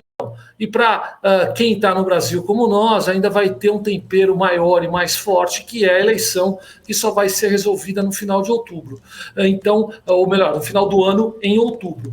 Então, eu acredito que o ano que vem vai ser um ano bastante volátil, com bastante oportunidade, e quem tiver condições de aproveitar essas oportunidades pode se dar bastante bem durante o ano, e quem ficar um pouco mais receoso, com um pouco mais de medo, vai sofrer. Ô Mauro, você falou aí num ponto muito importante, eu até queria entrar um pouquinho mais nesta questão, né? A retirada de incentivos lá dos Estados Unidos, né? A aceleração do tapering lá, o aumento de juros já sinalizado pelo Fed, né? 3 aumentos de juros já pro ano que vem. A gente viu que isso, de certa forma, afetou os mercados, principalmente aqui no Brasil. A gente viu ali, né, que já afetou bem até os mercados de capitais. Mas eu queria entender a sua visão, né? O quanto mesmo isso pode acabar prejudicando a economia economias emergentes, não só o Brasil, mas as economias emergentes como um todo, latino-americana também, como que isso, né, vai acabar afetando as bolsas desses países? Olha, quando você tem um aumento de juros num país, como por exemplo os Estados Unidos, que a gente deve viver isso o ano que vem, como eu coloquei, muito provavelmente isso traz uma valorização dessa moeda. Então, a partir do momento que você tem um aumento de juros, principalmente nos mercados não emergentes, desenvolvidos, você deve esperar uma valorização dessa moeda. Então, o ano que vem, muito provavelmente, a gente vai ter um mundo com um dólar mais forte. O mundo com dólar mais forte, em geral, significa commodities mais fracas. E preço de commodities, a gente sabe, é um dos sinais mais importantes para mercados emergentes, e o Brasil faz parte desses mercados emergentes. Isso é uma regra, quer dizer, juro americano subiu, dólar forte, commodities fraca, Brasil mal. Não está escrito em pedra, por quê? Porque o ano que vem é um ano onde as coisas vão começar, os indicadores, as economias vão começar a entrar nos eixos, vão começar a entrar numa situação menos anormal. Eu não gosto de chamar normal porque a gente ainda está muito longe disso, né? Nós estamos falando ainda, mesmo com os aumentos, o juro americano de chegar a 1. Então, efetivamente, não dá para dizer que isso é uma normalidade, mas sim estamos um pouco mais próximo dessa normalidade. Então, nesse cenário ainda bastante anormal, é possível que a gente tenha o dólar um pouco mais forte, mas o impacto no preço das commodities não seja tão evidente. E por quê? Porque a China pode puxar um crescimento um pouquinho maior o ano que vem, melhor do que tem sido aí nos últimos meses. A gente viu uma mudança de postura do governo chinês, voltou a baixar juros, voltou a colocar incentivos. Então, existe uma possibilidade que está no meu cenário básico de que a China, no ano que vem, tenha uma performance um pouquinho melhor do que a gente viu aí nos últimos meses, pode com isso sustentar também o preço das commodities e quem sabe a gente não tem um ano tão complexo para mercados emergentes quanto a princípio teria num ano onde o juro americano deve subir, como você bem mesmo colocou, pelo menos 3 vezes.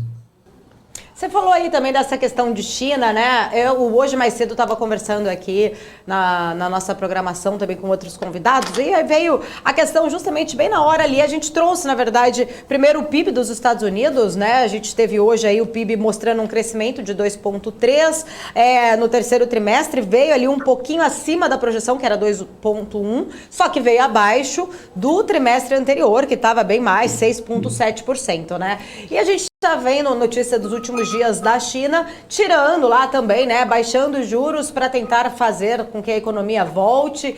Não estão falando muito, não estão, parece que muito talvez preocupados em questão de inflação, estão querendo fazer a economia girar por lá, facilitando o crédito para a economia voltar a crescer, né? Pegando essas duas maiores potências, Estados Unidos e China, a gente está vendo aí, é claro, os Estados Unidos ele já tem outros dados também por trás, mas como que você vê a questão da recuperação? Apesar de ser o PIB ter vindo maior agora do que estava sendo esperado, só que ele veio numa queda bem maior do que no trimestre anterior. Você acredita aí que essas duas potências elas vão conseguir ter uma boa recuperação em 2022 diante de todas essas medidas que estão sendo adotadas nos dois países? Olha, a grande recuperação nos Estados Unidos aconteceu durante o ano de 2021. O crescimento americano foi muito acima do que é esperado para o mercado do tamanho dos Estados Unidos. Então, o que se espera, o que se olha, o que se almeja para o ano de 2022 é sim um crescimento positivo, porém menor do que foi em 21, porque, como eu já disse, foi um crescimento muito fora da curva. Então, olhando para frente, o que se vê vamos ter um crescimento americano e, por consequência do mundo, um crescimento mundial menor do que a gente teve em 21. Mas isso não necessariamente é ruim. Por quê? Porque nós estamos voltando, nós estamos nos aproximando à normalidade. O que aconteceu em 21 foi decorrência da catástrofe humanitária e econômica que aconteceu em 20. Então nós tivemos um vale muito forte em 20, em 21 esse vale se transformou numa montanha, tentando usar uma analogia aí um pouco mais clara, e a partir de 22 se imagina que a gente vales nem montanhas, a gente consegue ter uma planície, um planalto, um crescimento um pouco mais sustentável aí nos próximos períodos. A China também aconteceu a mesma coisa. A China, nesse caso, eu acho que isso é uma preocupação que pouco se fala, e eu tenho tido bastante atenção nisso. A China sempre esteve, desde o início da pandemia, um passo à frente do resto do mundo. Ela entrou na pandemia antes, ela fez os incentivos antes, ela retomou antes, ela diminuiu os incentivos antes, e agora, quando teve essa diminuição, a economia não sustentou e ela teve que voltar com os incentivos. E agora a pergunta que eu faço, e eu não tenho resposta, não é uma pergunta retórica, é realmente uma dúvida que a gente tem que olhar daqui para frente, que é, olha, a China, ela continua sendo o eu sou você amanhã, ou seja, todas as retiradas de incentivos que a gente está vendo nos Estados Unidos, elas vão fazer com que a economia desacelere demais, a gente vai precisar de uma nova rodada disso por exemplo, 2023, eu não sei, mas é um risco sim que a gente tem, porque a gente viu isso acontecer na China, e como eu já disse, a China tem estado um passo à frente do resto do mundo. Então o ano que vem, e é por isso que eu acho que o ano que vem, principalmente no primeiro semestre, vai ser um ano muito interessante e muito importante de se observar, para ver até que ponto a economia americana se sustenta num crescimento mais normal, mais longo prazo, o que eu chamei aqui de uma planície, de um planalto, nem vales e nem montanhas, e como a China vai se comportar com essa volta dos incentivos. E quem sabe a gente já possa ter um segundo semestre bem melhor do que a gente vai ter o primeiro. Perfeito. Agora, Mauro, novamente seja muito bem-vindo aqui ao Top News. Queria falar um pouco com você sobre a posição do Banco Central Brasileiro aí frente a essa movimentação aí também em relação do FONC, né? Na semana passada a gente viu também essa questão aí dos dois, né, bancos centrais aí tentando se movimentar forte. Aí o FONC se movimentou na última reunião aí com um indicativo, né, de que vai fazer todo o tapering até março. Você acha que a gente pode ver aí uma reação na próxima reunião, ou o Banco Central Brasileiro deve continuar na sua toada atual mesmo aí, que tem sido, né, de tentar ficar segurando a inflação lá para frente e não tentar acelerar o processo, igual, por exemplo, é a postura do Banco Central norte-americano lá, o Fed? A resposta é, eu ainda não sei, e eu acredito que o Banco Central saiba. Por quê? Porque vai depender dos dados que nós vamos ter daqui até fevereiro. Se espera, e eu tenho uma grande, não convicção, mas eu realmente está no meu cenário base, que a gente tenha uma queda de inflação daqui até a próxima reunião, que permita ao Banco Central do Brasil ser um pouco menos agressivo na subida de juros.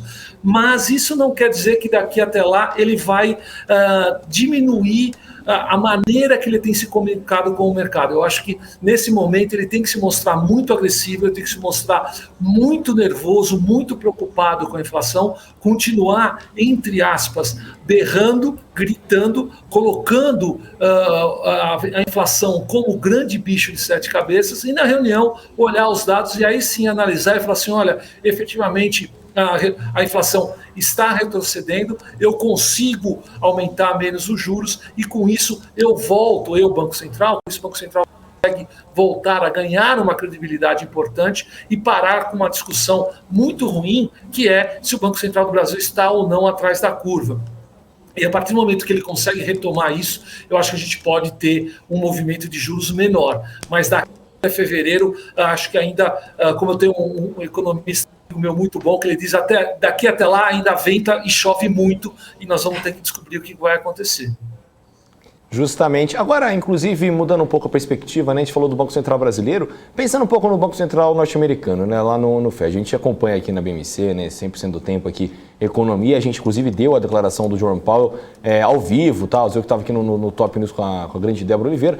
E a gente viu um discurso do Powell, principalmente na coletiva, muito também falando, olha, a gente deixou de tentar ficar querendo fazer tudo certinho aqui em casa para já adiantar o processo e vendo que vai dar um pouquinho mais para frente. A gente vai tentar arrumar a casa agora tudo junto e vamos embora, porque a gente consegue segurar a Covid do jeito que dá aí, porque a gente já está melhor do que um ano atrás, né? Ele citou que para março vai resolver, mas pode ser que em janeiro resolva, né? A questão do número de empregos lá, né? A força de trabalho, que ele achava que ia estar no máximo, mas também se não estiver no máximo, ele vai tocar o negócio do jeito que tem que tocar mesmo e esperar. Você acha que essa postura do Jerome Powell, ela é correta ou um pouco precipitada? Tendo em vista aí, por exemplo, né, esse temor do mercado, né? Qualquer coisinha de por exemplo, uma Covid, nova variante também, né? Qualquer coisinha de nova variante já derruba todo mundo, né? Então, ou você acha que isso é uma boa postura no sentido de, olha, o mundo tem vacina, o mundo, né, hoje aprovaram inclusive o primeiro medicamento lá da Pfizer contra a Covid-19 lá nos Estados Unidos, o mundo tem testagem rápida, né? Ou seja, a gente vai ter que lidar com a Covid do jeito que tem que lidar e a economia vai ter que andar sem ficar dependendo disso. Como é que você avalia essa postura do Powell? Olha, o meu ponto é, eu vou voltar ao início da nossa conversa, a inflação. Quem diz, na minha opinião, se o Banco Central está correto ou não na preocupação é a inflação. E o que a gente tem visto é uma inflação crescente, é uma inflação muito pressionada no mundo todo e os Estados Unidos não é diferente. Então, na minha opinião, sim, o Banco Central está correto em aumentar o tom. Existe risco para fazer isso? Claro, no mundo praticamente, eu pelo menos não conheço nada sem risco. Então, se você aumentar o tom, existe o risco sim de termos uma outra variante mais forte que volte a economia para onde a gente não gostaria, para os vales de 2020, como eu coloquei, mas isso não quer dizer que eu tenho que sempre apostar que isso vai acontecer. Isso sim tem que fazer, isso pode fazer parte do nosso cenário, mas ele não pode ser o cenário mais provável, ele tem que ser um plano B, ele tem que ser, caso isso aconteça, eu, Banco Central, eu, Fed, sei como vou proceder. Enquanto isso não acontecer, eu vou tocar a minha banda, vou tocar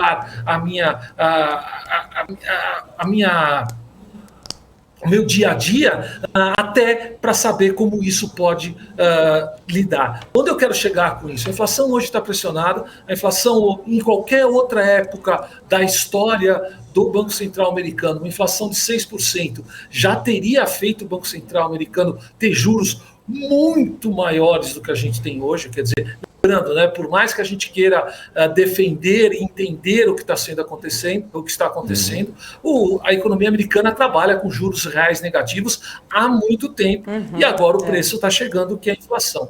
Então, existe um risco, ele está andando no fio da navalha, não é algo trivial, não é algo que existe apenas uma receita. Eu sempre lembro de uma conversa que eu tive nas minhas aulas de economia, que dizia que para você ter 3 opiniões econômicas, bastam 2 economistas. E é verdade, assim, cara, não tem como ser diferente essa situação. Então, tem muito de experiência particular, eu não vou chamar de arte, mas tem muito de como a leitura dos dados é feita, e nesse caso específico, eu acho que sim, o Fed está agindo de uma maneira correta, e eu diria que a preocupação talvez tenha sido outra, se ele já não está um pouco atrás da curva mais do que deveria. Eu espero que não, porque senão o mundo vai pagar bem caro por isso.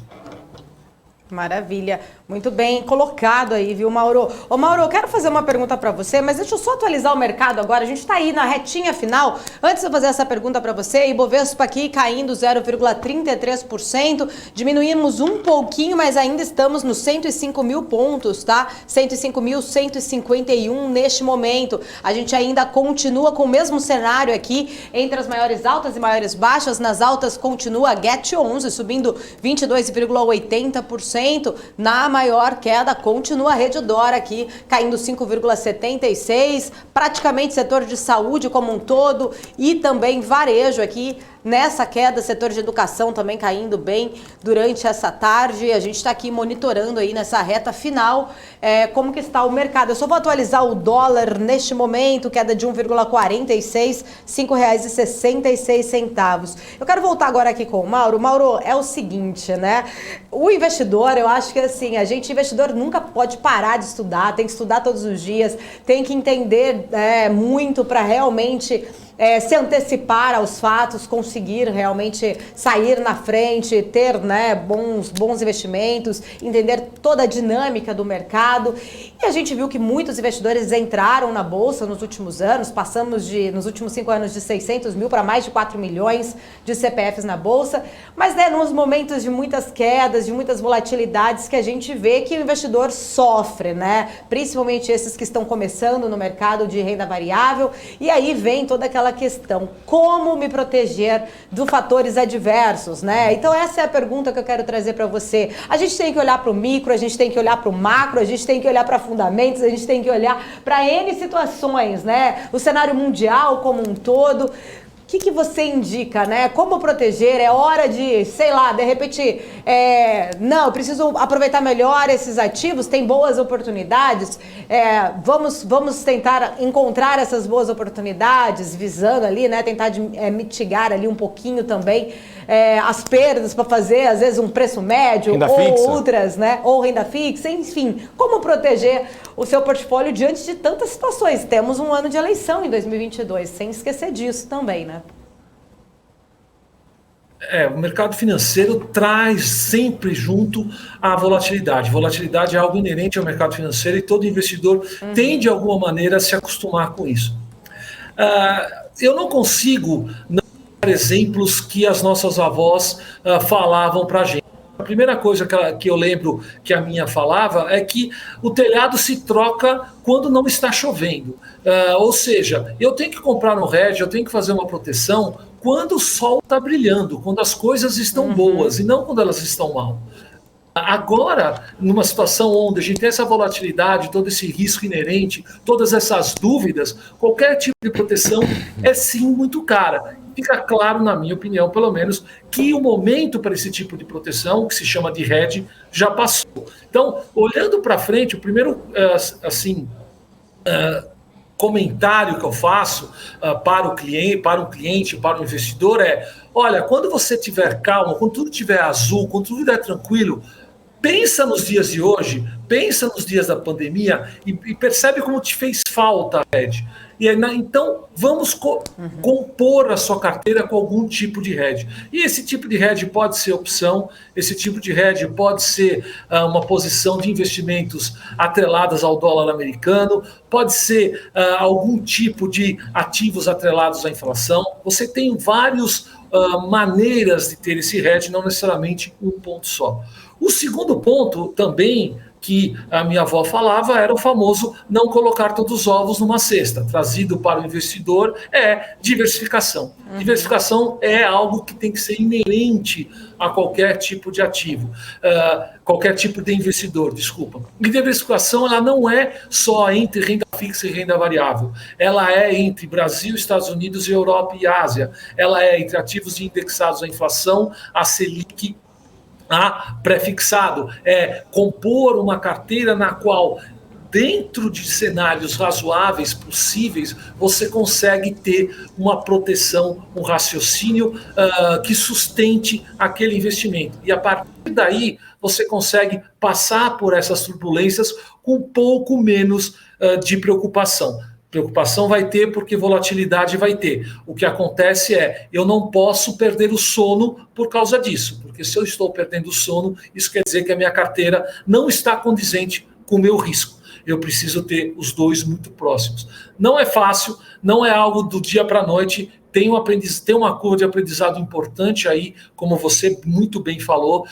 Eu gosto de dizer, porque eu vejo acontecer que os clientes, as pessoas com quem eu tenho contato, os investidores com quem eu tenho contato, têm aprendido isso. Em momentos de crise, principalmente da pandemia, eu tive muito mais acesso a investidores que ou mantiveram as posições ou até aumentaram nesses momentos do que clientes que resolveram sair quando a bolsa estava lá nos seus 80, 70, 60 mil pontos e não perderam tudo, uma parte importante do patrimônio, como não recuperaram quando a bolsa voltou. Então, resumindo, diversifique, hedge tem que fazer parte da carteira e deve ser feito em momentos onde existe tranquilidade e não ao contrário, e principalmente a carteira tem que estar atrelada com o seu perfil e com o seu objetivo, para para que com isso a gente não perca o sono quando vem essa volatilidade, porque volatilidade vai vir, assim como os impostos e a morte, e não sou eu que falo isso.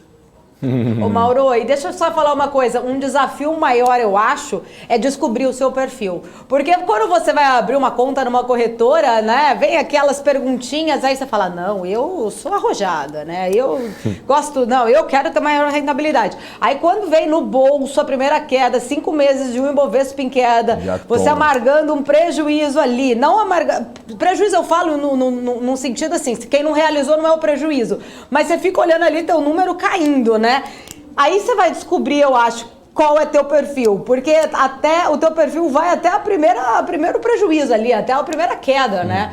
É difícil descobrir qual que é o nosso perfil. E eu sou péssimo, Paula, sabe por quê? Porque eu gosto de criptomoeda, fundo, renda fixa e ação. Ah, então, ou seja, então pula de paraquedas também, você também gosta bastante, então, assim, você gosta de riscos. Eu vou controlando o risco, entendeu? Então, o tanto que eu invisto em criptomoeda, eu vou ali numa renda fixa, num fundo de investimento, porque se cair, eu falo, bom... Ô Mauro, pegando esse gancho já até do Rafa, né? Existe aí talvez um percentual de quanto, para quem não conhece o seu risco, por exemplo, eu acho que eu tenho um perfil moderado, um exemplo, estou citando um exemplo aqui, mas aí eu deveria ter tantos por cento em renda variável, tantos por cento em renda fixa, como que eu, né, tento driblar aí o meu emocional também na hora de uma queda para não me desesperar e ir lá e realizar esse prejuízo também, porque acho que está tudo muito ligado, principalmente a ter esse controle emocional, né? Eu concordo totalmente com o que você falou. Todo mundo é agressivo quando ganha e conservador quando perde. É muito fácil a gente ser agressivo com a bolsa batendo novas máximas toda semana. O difícil é a gente manter esse perfil quando é um cenário mais complexo, como a gente está vendo agora. A resposta para a sua pergunta de qual é a carteira ideal, eu prefiro fazer ao contrário. Qual é o objetivo da sua carteira? O que você se propõe com essa carteira? Nós estamos falando de uma aposentadoria, nós estamos falando de uma compra de imóvel, nós estamos falando de uma viagem, talvez para Dubai, talvez para ver o Mundial, não sei, apenas uma ideia. O que a gente pode fazer? Da onde a gente vai tirar esse dinheiro e para que a gente vai tirar esse dinheiro? A partir daí a gente coloca o seu perfil, a partir daí você coloca o prazo do seu investimento e a gente consegue ter, olhando para o passado, a ideia da volatilidade ideal, ou pelo menos almejada para o seu perfil. Então, é um trabalho que eu diria que tem um pouco de arte, um pouco de experiência, porque tem muitas variáveis, muitas coisas que devem ser consideradas. Um cliente que quer um investidor que quer se aposentar em Miami, vivendo em dólar, vai ter uma carteira completamente diferente do irmão gêmeo a ele que queira passar um período no Brasil. Então, o que você percebe, o gasto em real é diferente do gasto em dólar, os riscos são diferentes, a inflação é diferente, e mesmo irmãos gêmeos nessa situação, com o mesmo prazo de carência para aposentadoria, vão ter carteiras completamente diferentes. Então, eu não consigo... A gente até tem carteiras padrão do ponto de vista de conservadora, moderada e agressiva, mas isso é só para começar a discussão com o cliente, começar a discussão com o investidor. O que a gente precisa é entender e aí sim aprofundar. Mas o importante, para concluir tudo da sua pergunta, o importante é efetivamente a gente não ficar muito confortável numa carteira com baixa volatilidade. É muito comum o investidor brasileiro dizer, eu sou conservador, eu vou para o CDI e assim eu estou tranquilo.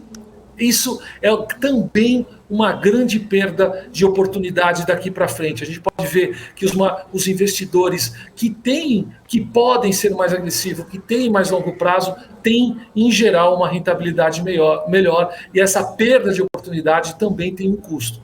E só para terminar, quem ficou com o dinheiro todo no CDI nos últimos 12 meses, pegou coisa como 3 a 4% de rentabilidade e a inflação foi 10%. Ou seja, ele não ganhou 4%, ele perdeu 6%. Perdeu 6%. Exatamente. Exatamente. Bom, maravilhoso, muito bom, Mauro. Fala, Rafa, vamos lá, sua última pergunta. Eu ia fazer uma pergunta pro Mauro aqui, o papo tá bom e eu ia aqui firme. E ou vai, Rafael? Não, eu vou firme.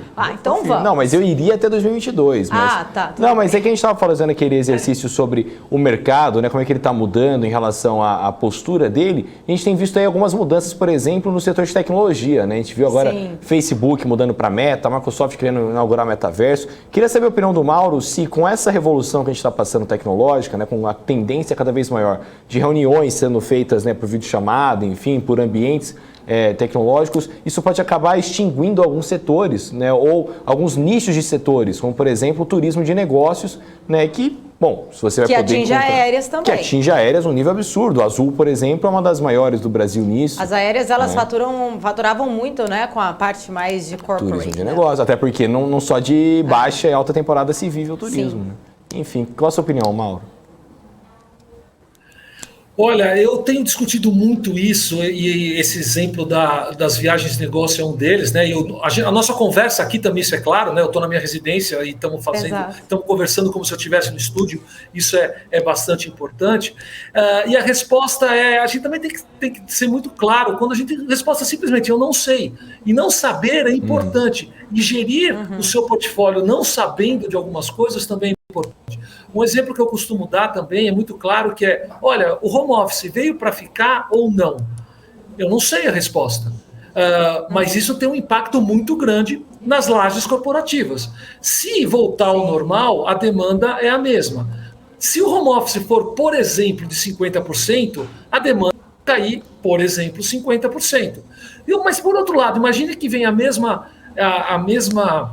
o mesmo período, a mesma vontade de trabalhar em escritórios, mas vem uma legislação e diz que, olha, por causa da pandemia, a concentração de 50 funcionários por ambiente, eu vou ter que colocar só 25. Ou seja, a demanda dobrou. Ou agora não vai ter mais baia, a gente vai sentar e vamos fazer um café para confraternização. Eu não vou trabalhar, mas eu vou precisar ir para o escritório para encontrar um novo colega, para trocar uma ideia, o meu trabalho vai mudar. Qual é a resposta? Eu não tenho a menor ideia. Como eu me protejo com isso? Da outra pergunta, diversificação. A mesma coisa da criptomoeda, que você colocou muito bem. Uma dessas 10 mil moedas vai vingar? Eu apostaria que sim. Qual vai vingar? Eu não tenho a menor ideia. É a mesma coisa que na década de 90 apostasse que o Facebook ia ganhar, e não o Second Life, e não o MySpace. Eu não tinha a menor condição de fazer isso. Eu duvido alguém que tenha acertado isso na mosca. Não, o MySpace não serve para nada. E a gente está vivendo isso novamente, tá? Poucas vantagens de ficar velho é que a gente tem história para contar. Eu lembro que um grande banco nacional comprou um espaço grande dentro do MySpace pagando em dólar. E hoje vale literalmente nada. Nem o MySpace vale alguma coisa, quanto mais aquela marca dentro daquele universo. Então tem muita coisa que muda, muita coisa que evolui, e a diversificação é o caso. A criptomoeda é isso. Eu não vou conter, minha opinião, a proposta que eu coloco para os meus clientes e investidores não aposte em uma moeda. Eu não sei se é Bitcoin, eu não sei se é Ethereum, eu não tenho essa resposta e duvido que alguém consiga ter. Vai para a diversificação, pega um índice composto com as principais moedas, que seja atualizado desde que a moeda melhore ou piore. Isso serve para todo o resto dos investimentos. Quer investir em fundo imobiliário? A mesma coisa. Não entra só em shopping porque está barato. Poxa, e de repente se a venda do comércio eletrônico explodir e continuar sendo uma maravilha e shopping virar algo completamente diferente, como a gente já viu em algumas cidades americanas. Eu não sei como vai ser o futuro, mas eu sei que a diversificação tem sido uma grande arma contra essa dúvida que a gente olha daqui para frente.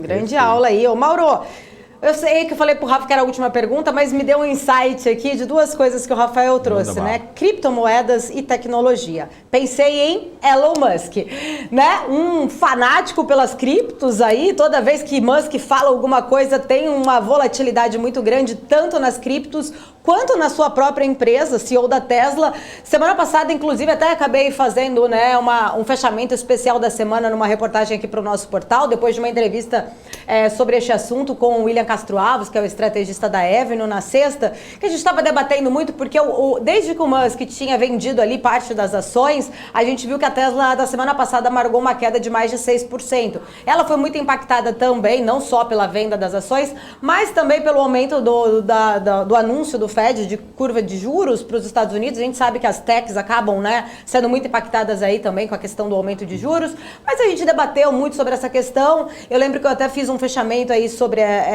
o fato dele estar vendendo, segundo, seria para quitar dívidas, também ele colocou ali uma pesquisa, na verdade, para pagamento de impostos, na verdade, né? Ele colocou uma pesquisa no Instagram, lá nas redes sociais, no Twitter dele, perguntando se venderia ou não, vendeu, aí tudo bem. Agora, a gente tem a informação, né? Hoje ele já deu uma informação que, ok, já vendi tudo que eu ia vender, não vou vender mais, e ações da Tesla dispararam lá, exatamente nos Estados Unidos, logo após o Elon Musk dizer que realmente não vai vender mais ações da companhia.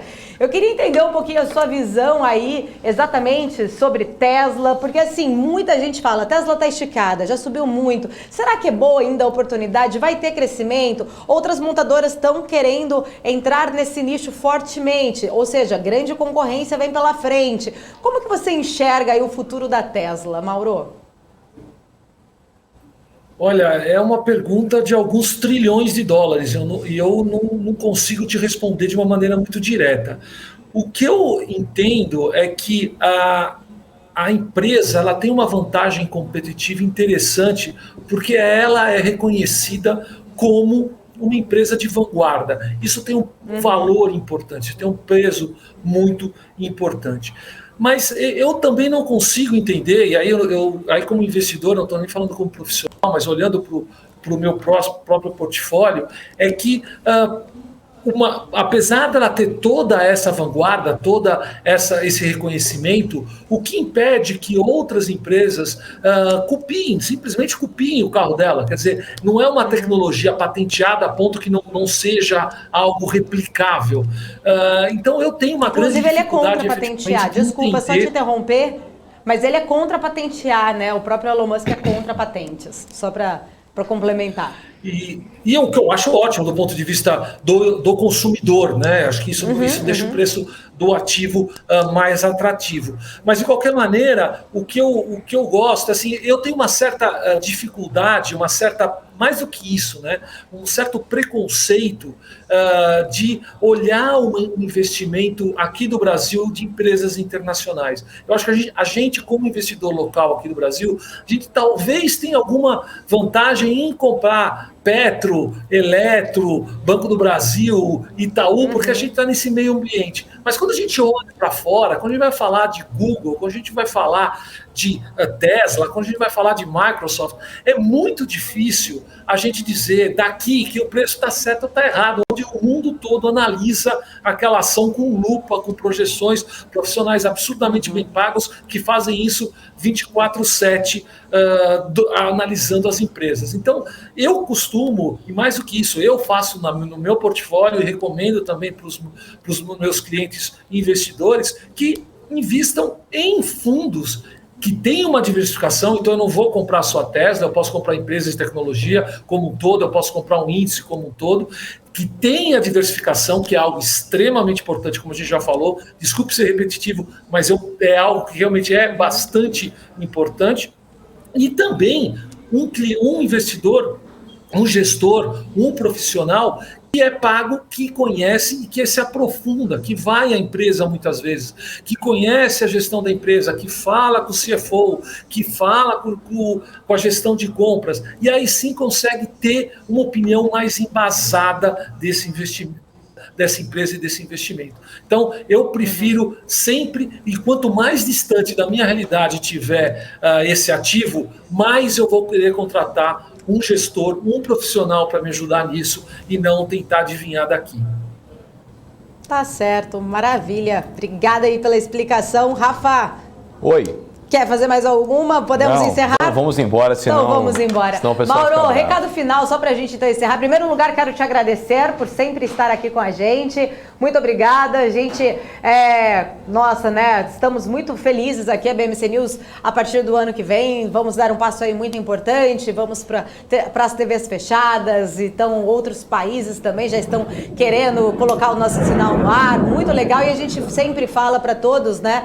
Que esse, na verdade, é uma conquista. A gente não faz isso aqui sozinho, pelo contrário, a gente faz isso com os nossos, todos, né? Profissionais que participam aqui, tiram meia horinha aí do seu dia, vem trazer informação de uma forma gratuita, democratizar essa informação que antes era só para algumas pessoas privilegiadas. Hoje o investidor pode ter muito mais acesso à informação de qualidade, com grandes profissionais. Você é um deles que sempre esteve ao nosso lado, sempre nos atendeu muito gentilmente. Agradeço aqui em público. Muito obrigada. Que a nossa parceria seja ainda maior em 2022.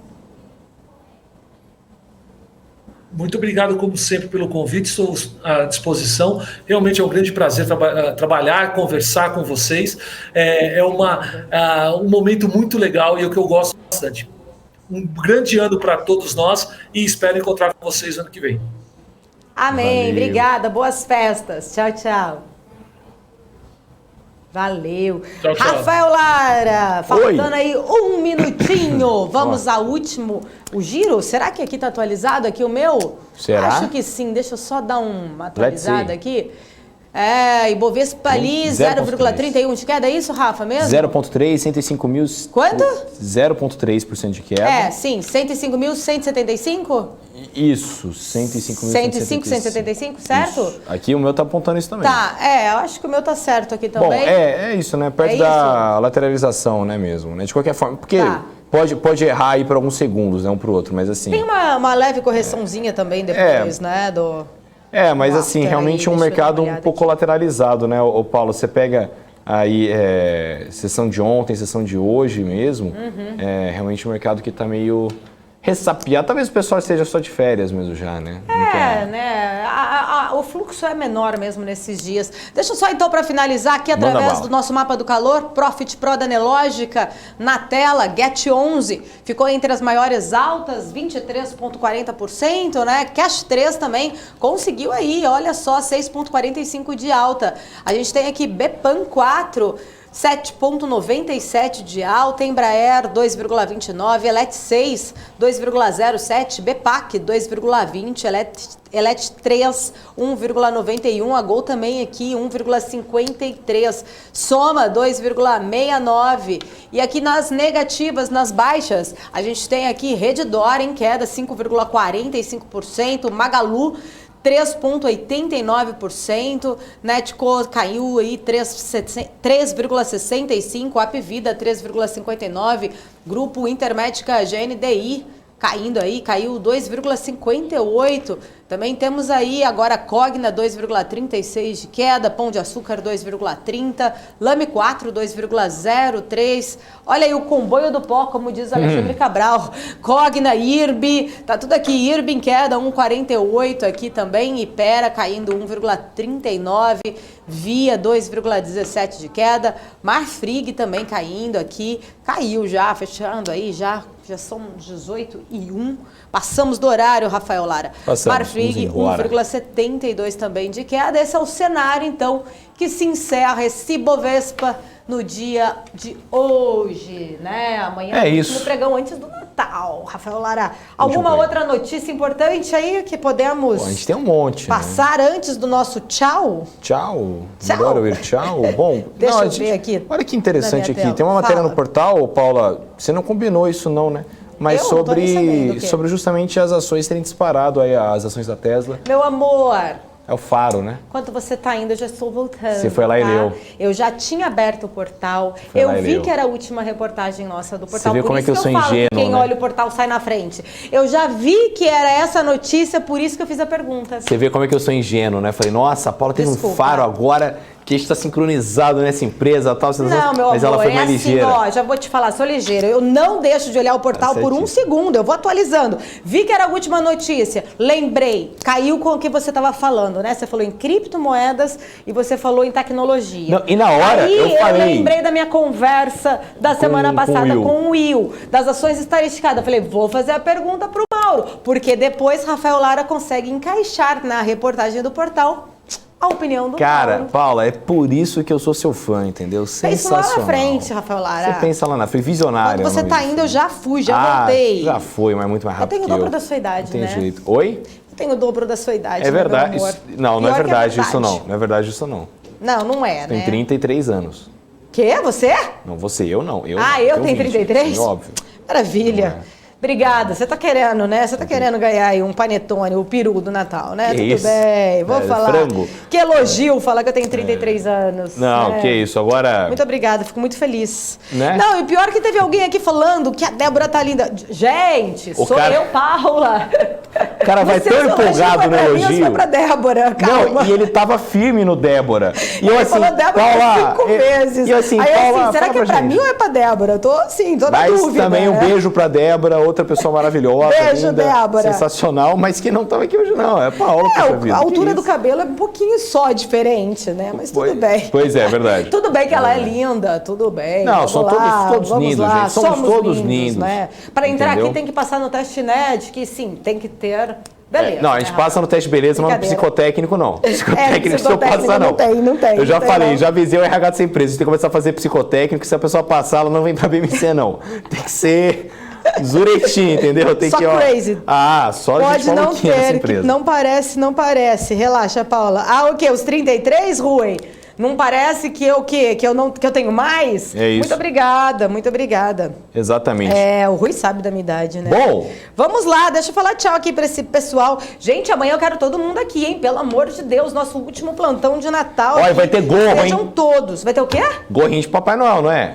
É verdade. Você A combinou gente tinha comigo. combinado, verdade. É, Eu tava minha memória é esquecendo. infalível. Olha lá o professor Vinícius falando que a Débora tem carinha de 25. Ô, professor, Eu não sou a Débora, presta atenção. Não é a Débora, cara. A gente tá 12 horas no ar faz 3 dias. Ai, prazer, Cara, Paula. mas tudo bem. Paula. Muito obrigada. Aqui, ó. Olha, tá perdoado só Paula. por falar que eu tenho cara de 25. A Débora tem mesmo, com o cabelinho curtinho, ela parece ter menos ainda do que 25. Aí ele tá falando que as duas são lindas, obrigada. Rafael vai ganhar panetone. Tá querendo elogiar, viu, Helder? Eu quero um Tá vendo, panetone, né? hein? Você tá Ué, não tá vendo, nem em né? época de PLR, Já hein? ganhou panetone, já. Você já comeu seu panetone, Rafael? por Ainda favor? não, você acredita? Você tá guardando ele pro Eu tô- Natal? Na verdade é o seguinte, eu tô esperando, eu vou fazer a celebração do Natal, ou seja, abrir aquele panetone, possivelmente na noite de quinta-feira, ou ali na sexta-feira mesmo, né, que a gente já vai estar de folga. Então, aí eu pego o panetone, realmente faço um ritual, sabe? Pra mim comida é um negócio sagrado, Aí entendeu? você come ele inteiro ou você compartilha? Não, obviamente eu vou partilhar com meu Chocotone, papai, na minha verdade, mamãe. né? Não é nem Chocotone panetone. maravilhoso. Você é time chocotone ou panetone, ô Paula? Eu gosto dos dois. Eu também. Dos Não tem dois, esse por problema. sinal. Eu gosto de panetone, tem gente que não gosta. Eu adoro as frutinhas do panetone. Quem fica tirando ali do meu lado, eu fico sempre pegando. Eu gosto. É que você é Adoro time os dois. uva passa também igual eu. Eu sou do time da uva passa no arroz. Adoro. Exatamente. Na comida, na maionese, em qualquer lugar, adoro uva passa. Bom, aqui Muito o pessoal bom. mandando um abraço. Aqui, ô Paulo, o Fernando Luiz falando abraços pro Cryptoboy e pra chefa. Obrigada, Fernando. Beijo pra você. Pessoal mandando bom descanso. O Rafael tá aqui com a gente desde cedo aqui. O Fernando Luiz tá aqui com a gente desde cedo. O Rafael também. Já tô louca, mas o Fernando Luiz também tá aqui com a gente desde cedo. Estamos juntos. MPK, Vamos nessa. Paula mandou, Rafael quer ganhar um peru no popular. Calma, MPK. Ô, Paula, Ó. O pessoal, não Esse presta. barulho é de chuva, gente? Oi? Esse barulho que tá acontecendo é de chuva? É chuva. Vamos embora, Rafael Lara. Tchau. Tá chovendo. Aqui no Itaim tá caindo o mundo, pelo jeito. mais. Vai Eu fech- abro o vai panetone cair a por luz cima. daqui a pouco, Ai, hein? olha o Rui das Neves. Ele abre o panetone por cima e coloca sorvete dentro. Rafael. já Você pensou cometeu um nisso? crime comigo, Rui das Neves. Isso é uma coisa que não se faz. Isso é uma canalice sem tamanho. Entendeu? Porque eu estou agora com deve fome ser e com muito vontade de bom. pegar um sorvete, um panetone e colocar junto pra ver essa mistura. Agora eu tenho uma dica pra você também, que é uma coisa, ó. Já fez isso, ô Paula? Panetone com requeijão por cima? Passar aqui. É o tipo de coisa que parece ruim. Eu critiquei quando me falaram isso. E é muito bom. Mas Sim. panetone, não chocotone. Panetone. Mas apesar que eu gosto de doce com salgado. Pode Não ser é, até que eu você goste. vai ver. Esses Mas dias não eu vim, sei. inclusive, num reality show de cozinha de uma outra emissora que eu não posso falar o nome. Não, proibido. Exatamente. Que o menino lá fez, em 2019, um sorvete de feijão. E ganhou a prova, era uma das últimas provas. E o Jacan... Pô, Já falou. valeu, jurado. Ele falou que era muito bom, o melhor doce que ele já comeu. Enfim, é isso aí então. Ai, Rafael Lara, o Vinícius está perguntando se eu vou andar no voador da Tesla. Por que não? Vamos, sim, né? quem? Vamos. Oh, alô, Elon Musk. Fala aí, Musk. Hello, Elon Musk. Hello, I know you Elon watch us Musk. every day. Invite us to go to the moon with you. Ó, 33 anos de jornalismo. Pô, JJ, você quer acabar comigo? Fala que eu tenho 33 anos de jornalismo. Tá bom, depois dessa eu vou embora, então. Vamos bloquear o JJ. JJ. Vim aqui agora. Vamos dar um bloco no JJ. Bloque no JJ, acabou. Gente, muito obrigada pela audiência. Beijo enorme pra vocês. Amanhã estaremos de volta a partir das 9 horas da manhã. Eu 9h30, mas 9 horas no Primarket. Beijo pra todos. Rafa, seu beijo. Beijo, gente. Até mais. Tchau, tchau. Beijo, mãe. Beijo, pai. Não sei. Tchau, tchau. Tchau, gente. Até mais. Tchau.